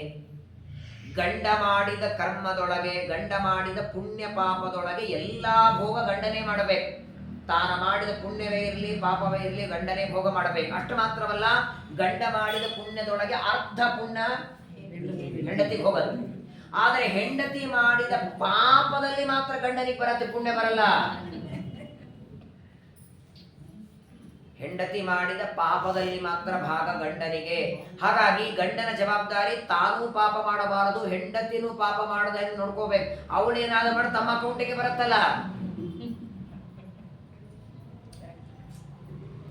ಹಾಗಾಗಿ ಬಹಳ ಸುಂದರವಾಗಿ ಹೇಳ್ತಾರೆ, ನಿತ್ಯಂ ನ ಭವತೋ ರಸ್ಯ ರಾಗದ್ವೇಷೌ ಪ್ರಜಾಪದೆ ತದಾ ತಸ್ಮಾತ್ ಸುರಾ ಸರ್ವೇಹೇ ಬಭೂವು ಸಮತೋ ಸುರಾಃ. ಹಾಗಾಗಿ ಯಾರು ಸ್ವಂತ ಬುದ್ಧಿಯಿಂದ ಧರ್ಮಗಳ ಆಚರಣೆ ಮಾಡದೆ ಇನ್ನೊಬ್ಬರ ಒತ್ತಾಯದಿಂದ ಯಾರೋ ಪ್ರೆಷರ್ ಹಾಕಿದ್ದಕ್ಕೆ, ಏನ್ರಿ ಮತ್ತೆ ಬಹಳ ದಿನ ಆಯ್ತು ಮಠಕ್ಕೆ ಹೋಗಿಲ್ಲ, ಹೋಗೋಣ ಬನ್ನಿ, ಅಥವಾ ಯಾರೋ ಏನ್ ಬರೀ ಅಲ್ಲಿ ಇಲ್ಲಿ ಓಡಿರ್ತೀವಿ ಸರ್ ತಿರುಪತಿಗೆ ಹೋಗೋಣ ಬನ್ನಿ, ಅಯ್ಯೋ ಬಹಳ ದಿನ ಹೇಳ್ತಿದ್ದಾರಪ್ಪ ಹೋಗಿ ಬರೋಣ, ಇನ್ನೊಬ್ಬರ ಆಗ್ರಹಕ್ಕೆ ನೀವು ತಿರುಪತಿಗೆ ಹೋಗಿ ದರ್ಶನ ಮಾಡ್ಕೊಂಬಂದ್ರೆ ದರ್ಶನ ಮಾಡ್ಕೊಂಡದಕ್ಕೆ ಪುಣ್ಯ ಕೊಡ್ತಾನೆ ದೇವರು. ಆದರೆ ಯಾರ ಆಗ್ರಹಕ್ಕೆ ಹೋಗಿ ಬಂದಿರ್ತೀರೋ ವಿಶೇಷವಾದ ಪುಣ್ಯದ ಲಾಭ ಅವ್ರಿಗೆ ಹೋಗತ್ತೆ. ನಿಜವಾಗಿ ಇಷ್ಟು ಜನ ಇಲ್ಲಿ ಕೂತೀರಿ, ಪ್ರವಚನ ಮುಗಿದ ಮೇಲೆ ಎಲ್ಲರೂ ನಿಮ್ಮ ನಿಮ್ಮ ಏನಂತಾರೆ ಥಂಪ್, ಎಲ್ಲರೂ ಒಂದು ಇದು ತಂದಿಡಿ, ನಿಮ್ಮೆಲ್ಲರ ಥಂಪಿಟ್ಟು ಹೋಗಿ ಒಬ್ಬರದಂಗೆ ಇನ್ನೊಬ್ಬ ಏನಿರತ್ತೆ ಇಲ್ಲಿ ಬರೇ ಗೆರೆಗಳೇ, ಬರೀ ಗೆರೆಗಳೇನೆ, ಒಬ್ಬರದಿದ್ದಂಗೆ ಇನ್ನೊಬ್ಬರದಿಲ್ಲ. ಏನ್ ವ್ಯವಸ್ಥೆ ದೇವರು ಮಾಡಿರಬೇಕು ವಿಚಾರ ಮಾಡಿ. ಇಡೀ ಜಗತ್ತಿನೊಳಗೆ ದೇವರಂತಹ ಸೃಷ್ಟಿಕರ್ತ ಮತ್ತೊಬ್ಬರಿಲ್ಲ ರೀ. ಒಂದೇ ತರಹದ 10 ಮಡಿಕೆಗಳನ್ನು ಕುಂಬಾರ ಮಾಡಬಹುದು. ನಾಳೆ ಭಾದ್ರಪದ ಮಾಸ ಗಣಪತಿ ಬಂದ್ರೆ ಗಣಪತಿಗಳಲ್ಲಿ ತಗೊಂಡಿರ್ತೀರಲ್ಲ, ನೀವು ಕೊಡುವ ಬೆಲೆ 8-10 ಸಾವಿರ ರೂಪಾಯಿನೋ 800 ರೂಪಾಯಿ ತಗೋತೀರಲ್ಲ, ಆ ಬೆಲೆ ಯಾವುದಕ್ಕೆ? ಮಣ್ಣಿಗ? ಅವನ ಕಲೆಗೆ ಅಲ್ವೇ? ಯಾಕಂತ ಕೇಳಿ, ಗಣಪತಿ ಮಾಡೋದಕ್ಕಿಂತ ಮೊದಲು ಆ ಮಣ್ಣು ಎಲ್ಲಿತ್ತು? ಹೊಲದಲ್ಲಿ ಬಿದ್ದಿತ್ತು. ಅದಕ್ಕೆ ಬೆಲೆ ಇದ್ದಾಗ ಆಗೋ ಪೂಜೆ ಮಾಡಿರ. ಗಣಪತಿ ಪ್ರತಿಮೆ ಮಾಡೋದಕ್ಕಿಂತ ಮೊದಲು ಆ ಮಣ್ಣಿಗೆ ಬೆಲೆ ಇರಲಿಲ್ಲ. ಗಣಪತಿ ವಿಸರ್ಜನೆ ಆದ ಮೇಲೂ ಹಾಗಾದ್ರೆ ಆ ಮಣ್ಣಿಗೆ ಬೆಲೆ ಎಲ್ಲಿವರೆಗೆ? ಹಾಗಾದ್ರೆ ಆ ಮೂರ್ತಿ ಮಾಡಿದ ವ್ಯಕ್ತಿಯ ಕಲೆಗೆ ನೀವು ಬೆಲೆ ಕಟ್ಟೋದು. 800,000 ಅವನ ಕಲೆಗೆ ವಿಚಾರ ಮಾಡಿ. ಒಂದು ಗೊಂಬೆ ಮಾಡಿದ್ದಕ್ಕೆ ಅವನ ಕಲೆಗೆ ನೀವು ಬೆಲೆ ಕಟ್ಟೋದಾದರೆ ಇಷ್ಟು ಗೊಂಬೆಗಳ ಮಾಡಿದ ಆ ಕಲಾಕಾರ ಹೇಗಿದ್ದಾನೆ? ಇಷ್ಟು ಜನ ಇಲ್ಲಿ ಕೂತೀವಲ್ಲ, ಇಡೀ ಜಗತ್ತಿನೊಳಗೆ ಒಬ್ಬರಂತೆ ಒಬ್ಬರಿಲ್ಲ, ಒಬ್ಬರ ಮನಸ್ಸಂತೆ ಒಬ್ಬರದಿಲ್ಲ, ಒಬ್ಬರ ಕಣ್ಣಂತೆ ಇನ್ನೊಬ್ಬರದಿಲ್ಲ. ಮತ್ತು ಎಲ್ಲರನ್ನ ಒಬ್ಬ ಕುಂಬಾರ ಮಣ್ಣಿದ್ರೆ ಮಾಡಬಲ್ಲ ಮಡಿಕೆಯನ್ನ. ಒಂದು ಗಣಪತಿ ಕುಂಬ ಈಗಲೇ ಒಂದು ವರ್ಷದ ಹಿಂದೆ ಶುರು ಮಾಡಿರ್ತಾರ ಅವರು. ನಮಗೆ ಭಾದ್ರಪದ ಚತುರ್ದಶಿ ಸಿಗತ್ತೆ, ಚತುರ್ಥಿ ಅವ್ರು ಮಾಡ್ಲಿಕ್ಕೆ ಶುರು ಮಾಡಿದ್ದು. ಆದ್ರೆ ಈ ಕುಂಬಾರ ನೋಡಿ ತಾಯಿಯ ಗರ್ಭದಲ್ಲಿ ಮಾಡ್ತಾನ್ರಿ, ಹೊರಗಡೆ ಅಲ್ಲ. ಅದು ತಾಯಿ ಊಟ ಮಾಡಿದ ಅನ್ನದಿಂದ 9 ತಿಂಗಳು ಗರ್ಭದೊಳಗೆ ಎಷ್ಟು ಚೆನ್ನಾಗಿ ರೆಡಿ ಮಾಡ್ತಾನೆ ಗೊಂಬೆ. ಯಾವ ಕುಂಬಾರ ಮಾಡಿದ ಗೊಂಬೆ ಮಾತಾಡಿದ್ದಿದೆಯಾ? ಈ ಕುಂಬಾರ ಮಾಡಿದ ಗೊಂಬೆಗಳು ನೋಡಿ ಮಾತಾಡ್ತವೆ, ಓಡಾಡ್ತವೆ, ತಿರುಗಾಡ್ತವೆ. ಸುಖ ದುಃಖ, ಮಾನ ಅವಮಾನ, ಸಿಟ್ಟು ದ್ವೇಷ, ಬೇಕು ಬೇಡ, ಇಂತಹ ಕಲಾಕಾರ ಎಲ್ಲಿದ್ದಾರೆ ಹೇಳಿ ಜಗತ್ತೊಳಗೆ? ನಿಜವಾಗಿಯೂ ಪರಮಾತ್ಮನಂತ ಸೃಷ್ಟಿಕರ್ತ ಮತ್ತೊಬ್ಬನಿಲ್ಲ. ಒಂದೇ ಮಣ್ಣು, ಮಣ್ಣು ಒಂದೇ, ಮಳೆ ಬಿದ್ದರೆ ನೀರು ಒಂದೇ, ಆದರೂ ಹೂಗಳಲ್ಲಿ ವಿಭಿನ್ನತೆ ಇಲ್ವಾ? ಮಲ್ಲಿಗೆ, ಸಂಪಿಗೆ, ಜಾಜಿ, ಪಾರಿಜಾತ, ಮಲ್ಲಿಗೆ ಹೂವಿಗಿರೋ ವಾಸನೆ ಸೇವಂತಿಗೆ ಇದೆಯಾ? ಬರೀ ಹೂವು ವಾಸನೆ ಮಾತ್ರವಲ್ಲ, ಅವುಗಳ ಬೆಲೆಗಳಲ್ಲಿ ವ್ಯತ್ಯಾಸ ಇದೆ ಇಲ್ವಾ? ಒಂದು ಮಳ ಮಲ್ಲಿಗೆ ಎಷ್ಟಿದೆ? ಬೆಂಗಳೂರಲ್ಲಿ ಮಲ್ಲಿಗೆ ಮಾರಿನ ಸೈಡ್ ತಗೊಂಡು ಮನೆ ಕಟ್ಟಬಹುದು. ಏನು ವಿಭಿನ್ನತೆ ದೇವರ ಚಿತ್ರ ನೋಡಿ. 120, 40, 50 ರೂಪಾಯಿಗೆ ಒಂದು ಅರ್ಧ ಕೆಜಿ, 1 ಕೆಜಿ ಬಾಳೆಹಣ್ಣು ತರ್ತೀರಿ. ಅದೇ 50 ರೂಪಾಯಿಗೆ ಆಪಲ್ ಬರುತ್ತಾ? ಮತ್ತೆ ಆಪಲ್ ಬಂದಿದ್ದು ಮಣ್ಣಿಂದೆ ತಾನೆ. ಮಣ್ಣು ಒಂದೇ, ನೀರು ಒಂದೇ, ಅದನ್ನು ಬೆಳೆಸಿದವನು ಒಬ್ಬನೇ, ಆದರೂ ವಿಭಿನ್ನತೆ ಉಂಟು. ಹಾಗೆ ಅನಂತ ಜೀವರು, ಎಲ್ಲರಿಗೂ ಶರೀರ, ಎಲ್ಲರಿಗೂ ದೇಹ, ಎಲ್ಲರ ದೇಹದೊಳಗೆ ರಕ್ತ, ಮಾಂಸ, ಮಜ್ಜ, ಅಸ್ಥಿ, ಮೇಧಸ್ಸು ಏನೇನು ಬೇಕೋ ಅದನ್ನೆಲ್ಲ ಮಾಡಿದವನು ದೇವರು. ಆದರೆ ಅವರವರ ಕರ್ಮಗಳ ಮಾತ್ರ ಬೇರೆ ಇಟ್ಟಿದ್ದಾರೆ. ಬೆಳಗ್ಗೆ ಯಾರ್ಯಾರು ಏನೇನು ಊಟ ಮಾಡ್ಕೊಂಡ್ ಬಂದ್ರಿ ಮನೆಯಿಂದ ಅಂದಾಗ ಎಲ್ಲರೂ ಬೇರೆ ಮಾಡಿರ್ಬೋದಲ್ಲ. ಒಂದು 10 ಜನ ವೃತ್ತ ಮಾಡಿರ್ಬೋದು, 10 ಜನ ಅನಾವೃತ ಮಾಡಿರ್ಬೋದು, 10 ಮಂದಿ ಮಠದಾಗ ಮಾಡಿರ್ಬೋದು, 10 ಮಂದಿ ಮನೆಯಾಗ ಮಾಡಿರ್ಬೋದು. ಹೌದಾ ಇಲ್ಲ? ಒಬ್ಬರು 8 ಊಟ ಮಾಡಿರ್ಬೋದು, ಒಬ್ಬರು 10 ಒಬ್ಬರು 1 ಒಂದು ಊಟದೊಳಗೇನೆ ಎಲ್ಲರೂ ಬೇರೆ ಬೇರೆ ಇದೆ.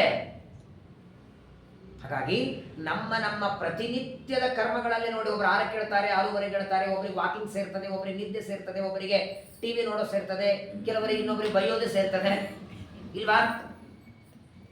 ಯಾರಾದ್ರೂ ಜಾರಿ ಬಿದ್ದರೆ ಹೂ ಹೂ ಹೂ ನಗೋರು ಕೆಲವರಿದ್ದಾರೆ. ತಿಳಿಯದೋ ನಿನ್ನಾಟ, ಅದ್ಭುತವಾದ ಸೃಷ್ಟಿಕರ್ತ ದೇವರು ಪರಮಾತ್ಮನೇ ಎಲ್ಲಾ ಜೀವರಾಶಿಗಳಿಗೆ ಈ ರೀತಿ ಮಾಡಿಟ್ಟಿದ್ದಾರೆ. ಈ ಯಾಕೆ ಇದನ್ನು ಹೇಳ್ತಿದ್ದೀನಂದ್ರೆ, ಒಂದು ಪ್ರಶ್ನೆ ರುದ್ರದೇವರಿಗೆ ಉಮಾದೇವಿ ಕೇಳ್ತಾಳೆ. ಒಂದ್ಸಲ ಎಲ್ಲರೂ ಬ್ರಹ್ಮದೇವರ ಹತ್ರ ಹೋಗಿದ್ರಂತ. ಎಲ್ಲರೂ ಅಂದ್ರೆ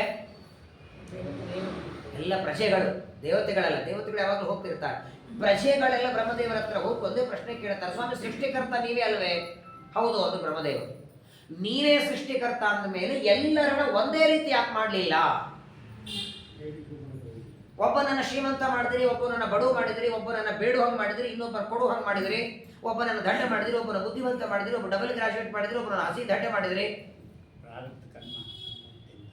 ಯಾಕೆ? ಸೃಷ್ಟಿಕರ್ತ ನೀವೇ ಆದ ಮೇಲೆ, ನೀವೇ ಮಾಡೋದಾದ ಮೇಲೆ ಒಂದೇ ರೀತಿ ಮಾಡಬೇಕಾಗಿತ್ತು. ಈಗ ಜಗತ್ತೊಳಗೆ ನೋಡಿ, ಒಬ್ಬರಿಗೆ ಒಳ್ಳೆಯದು ಒಬ್ಬರಿಗೆ ಕೆಟ್ಟದ್ದು ಯಾರು ಮಾಡ್ತಾರೆ? ಅವರವರ ಮೇಲೆ ಪ್ರೀತಿ ಇದ್ದಾಗ ತಾನೆ. ನಿಮ್ಮ ಮಕ್ಕಳ ಮೇಲೆ ಇರುವಷ್ಟು ಪ್ರೀತಿ ಪಕ್ಕದ ಮನೆಯವರ ಮೇಲೆ ಇರತ್ತಾ? ನಿಮ್ಮ ಮಗ ಬರ್ತಾನೆ ಅಂದ್ರೆ ಆಗಿಂದಾಗ ಗೋಧಿ ಹಿಟ್ಟು ಕಲಿಸಿ ಆಗಿಂದಾಗ ಮಾಡಾಕ್ತೀರಿ. ಪಕ್ಕದ ಮನೆಯವ್ರು ಬಂದ್ರೆ, ಅಯ್ಯೋ ಗೋಧಿ ಹಿಟ್ಟು ಇಲ್ಲಪ್ಪ ಇವತ್ತು, ಬರೀ ಅನ್ನ ಊಟ ಮಾಡೋದು, ನಾಳೆ ನೋಡೋಣ ಅಂದ್ಬಿಡ್ತೀರಿ. ಬೇಕಾದ್ರೆ ಗೋಧಿ ಹಿಟ್ಟಿರ್ತದೆ, ಮಾಡ್ಲಿಕ್ಕೆ ಬೇಸರ. ಜಗತ್ತಿನ ನಿಯಮ ಇದು. ತನ್ನ ಮಕ್ಕಳಲ್ಲಿ ಬರುವಷ್ಟು ಪ್ರೀತಿ ಇನ್ನೊಬ್ಬರ ಮಕ್ಕಳಲ್ಲಿ ಬರಲ್ಲ. ಮಕ್ಕಳ ಮೇಲೆ ಪ್ರೀತಿ ಬೇರೆ, ತಂದೆ ಮೇಲೆ ಬೇರೆ, ತಾಯಿಯ ಮೇಲೆ ಬೇರೆ, ಹೆಂಡತಿ ಮೇಲೆ, ಗಂಡನ ಮೇಲೆ ಬೇರೆ. ಹಾಗಾದ್ರೆ ಜಗತ್ತು ಇಷ್ಟು ವಿಭಿನ್ನವಾಗಿ ಇರೋದಕ್ಕೆ ಕಾರಣ ಏನು ಅಂತ ಪ್ರಜೆಗಳೆಲ್ಲ ಬ್ರಹ್ಮದೇವರ ಹತ್ರ ಬಂದ್ರೆ, ಬ್ರಹ್ಮದೇವರಂದ್ರು ಬನ್ನಿ ಅಂತ, ನಿಮ್ಮನ್ನು ಕರಡಿ ತೋರಿಸ್ತೀನಿ ಬನ್ನಿ ಅಂತ. ಅಲ್ಲ ಸ್ವಾಮಿ, ಏನ್ ವಿಭಿನ್ನರಾದದ್ದು ಯಾಕಂದ್ರೆ ಕರಡಿ ನೋಡಿ ಏನ್ ಮಾಡೋಣ? ಕರಡಿ ನಮ್ಮನೆಯಲ್ಲೂ ಇದೆ. ನಿಮ್ಮನೆಯಲ್ಲಿರುವ ಕನ್ನಡಿ ನಮ್ಮನೆಯಲ್ಲಿರುವ ಕನ್ನಡಿ ವ್ಯತ್ಯಾಸ ಇದೆ, ಬನ್ನಿ ಅಂದ್ರಂತೆ. ಪ್ರಾಯ ಕನ್ನಡ ಒಳಗೆ ಏನ್ ನೋಡಿರ್ತೀರ ನೀವು? ಪ್ರತಿಬಿಂಬ. ಹೊರಗಡೆ ಇರೋದು ಬಿಂಬ, ಪ್ರತಿಬಿಂಬ. ಸಾಮಾನ್ಯವಾಗಿ ನೋಡಿ, ಪ್ರತಿಬಿಂಬದಲ್ಲಿ ಏನೇ ಕಾಣಬೇಕಾದರೂ ಬಿಂಬದಲ್ಲಿ ಇದ್ದದ್ದೇ ತಾನೆ. ಬಿಂಬ ನೀವು ಅಕ್ಷತೆಂಗ ಹಚ್ಕೊಂಡಿದ್ರೆ ಪ್ರತಿಬಿಂಬದಲ್ಲಿ ಕಾಣುತ್ತೆ. ನೀವು ಬಿಂಬ ಹೀಗೆ ನಿಂತ್ಕೊಂಡಿರಿ, ಪ್ರತಿಬಿಂಬ ಹೇಗೆ ಕಾಣುತ್ತೆ? ಹಿಂಗ. ಆದ್ರೆ ಒಂದು ವ್ಯತ್ಯಾಸ ಏನು ಅಂದ್ರೆ, ಇಲ್ಲಿ ನೀವು ಬಲಗೈ ಎತ್ತಿದ್ರೆ ಬ್ರಹ್ಮದೇವರಂದರು ಎಲ್ಲರ ಮನೆಯಲ್ಲಿ ಕನ್ನಡಿ ಮುಂದೆ ನಿಂತರೆ ಅವರವರ ಪ್ರತಿಬಿಂಬ ಕಾಣಿಸುತ್ತೆ, ನನ್ನ ಮನೆಯಲ್ಲಿ ಒಂದು ಕನ್ನಡಿ ಇದೆ ಅಂತ ಏನು ತೋರಿಸಿದ್ರು ಅಂದರೆ ಆ ಕನ್ನಡಿಯೊಳಗೆ ಇದೇ ಪ್ರಜೆಗಳು ಹಿಂದಿನ ಜನ್ಮಗಳಲ್ಲಿ ಮಾಡಿದ ಕರ್ಮ ಕಾಣಿಸ್ತಿತ್ತಂತೆ. ಇವತ್ತು ನಿನಗೆ ಮನುಷ್ಯ ಮಾಡಿದ್ದೇನೆ ಯಾಕೆ ಅಲ್ಲಿ ನೋಡು, ಇವತ್ತು ಇದರ ಹಂದಿ ಯಾಕೆ ಮಾಡಿದ್ದೇನೆ ಅಲ್ಲಿ ನೋಡು, ಇವರನ್ನು ಯಾಕೆ ಶ್ರೀಮಂತ ಮಾಡಿದೆ ಅಲ್ಲಿ ನೋಡು, ನಂದೇನಿಲ್ಲ ಅಂದ್ರು ಬ್ರಹ್ಮದೇವರು. ಇದರ ಹಿಂದಿನ ಜನ್ಮಗಳಲ್ಲಿ ನಿನಗೆ ಒಳ್ಳೆ ಮಾನವ ಜನ್ಮನೆ ಕೊಟ್ಟಿದ್ದೆ, ನೀ ಸಾರ್ಥಕ ಮಾಡ್ಕೊಳ್ಳಿಲ್ಲ, ಅಲ್ಲಿ ನೋಡು ಅಂತ ಕರ್ಮಗಳನ್ನು ತೋರಿಸಿ ಆ ಕರ್ಮಗಳ ಮಾಡಿದ್ದಕ್ಕೆ ಇವತ್ತು ಇವನನ್ನು ಶ್ರೀಮಂತ ಮಾಡಿದೆ, ಬಡವು ಮಾಡಿದೆ. ಏನ್ ಮಾಡೋದು, ಒಂದೇ ಇತ್ತು ಕನ್ನಡಿ, ಇಲ್ಲ ಇಲ್ಲೋ ತಂದು ಹಾಕ್ಬಿಡ್ತಿದ್ವಿ.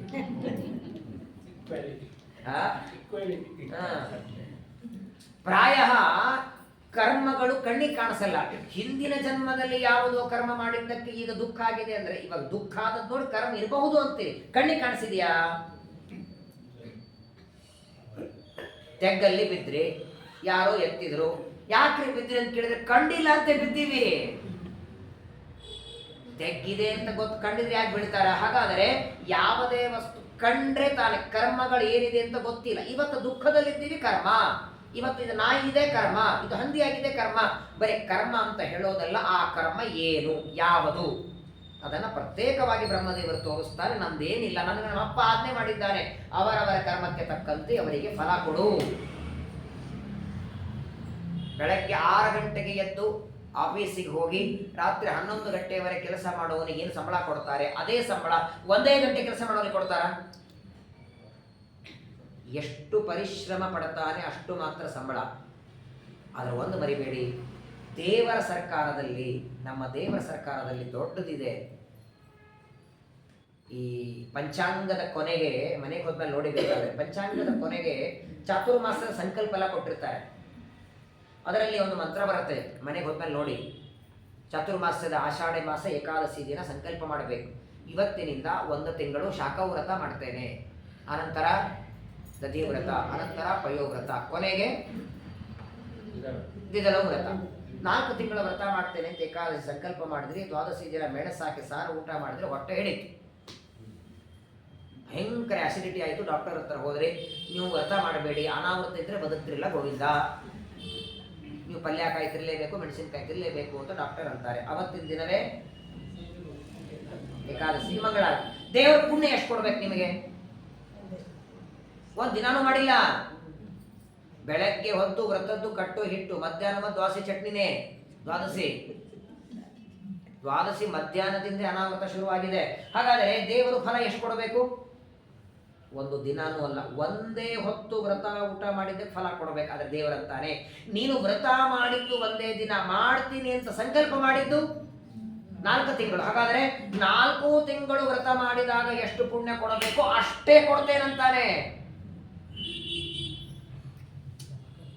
ಸಂಕಲ್ಪ ಮಾಡಿದ್ದೆಲ್ಲ 4 ತಿಂಗಳು ಅಂತೆ, ಸಂಕಲ್ಪನೆ ಒಳ್ಳೆದು ಅನ್ಬೇಡಿ. ಮತ್ತೆ ಸಂಕಲ್ಪ ಮಾಡಿದ್ರೆ ಎಲ್ಲ ಕೊಡ್ತಾನೆ, ವ್ರತ ಮಾಡ್ಬೇಕಾದ್ರೆ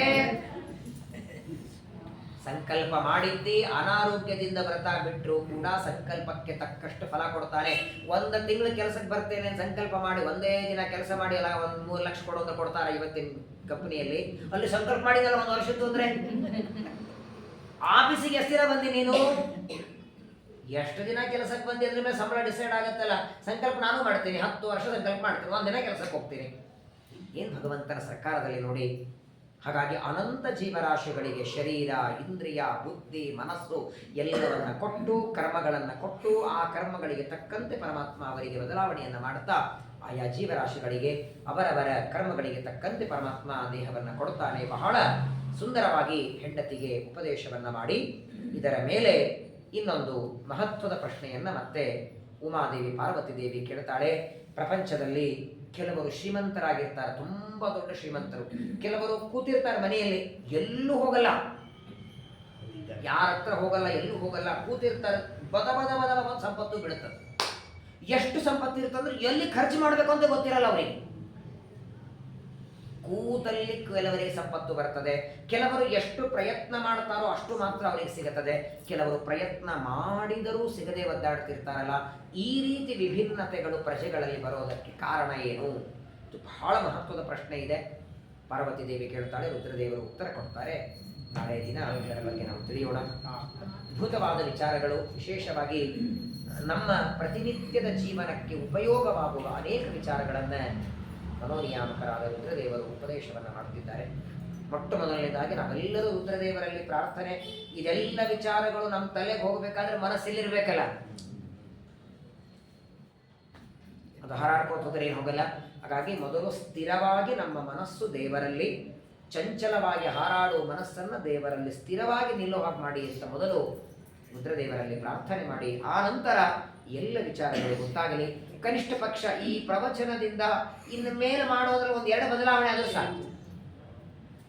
ಈ ತರಹದ ಕರ್ಮದಿಂದ ಜನ್ಮಾಂತರದಲ್ಲಿ ಇಂಥದ್ದಾಗತ್ತೆ ಅಂತ ಗೊತ್ತಾದ್ರೆ ಬಿಡ್ತಿರೋ ಇಲ್ಲ ನೋಡಿ. ಇನ್ಮೇಲೆ ಅಕಸ್ಮಾತ್ ಆಗಿ ಒಂದು ಚಮಚ ಸಕ್ಕರೆ ತಿಂದ್ರು ನೀವು ಫೋಟೋ ಹಾರನೇ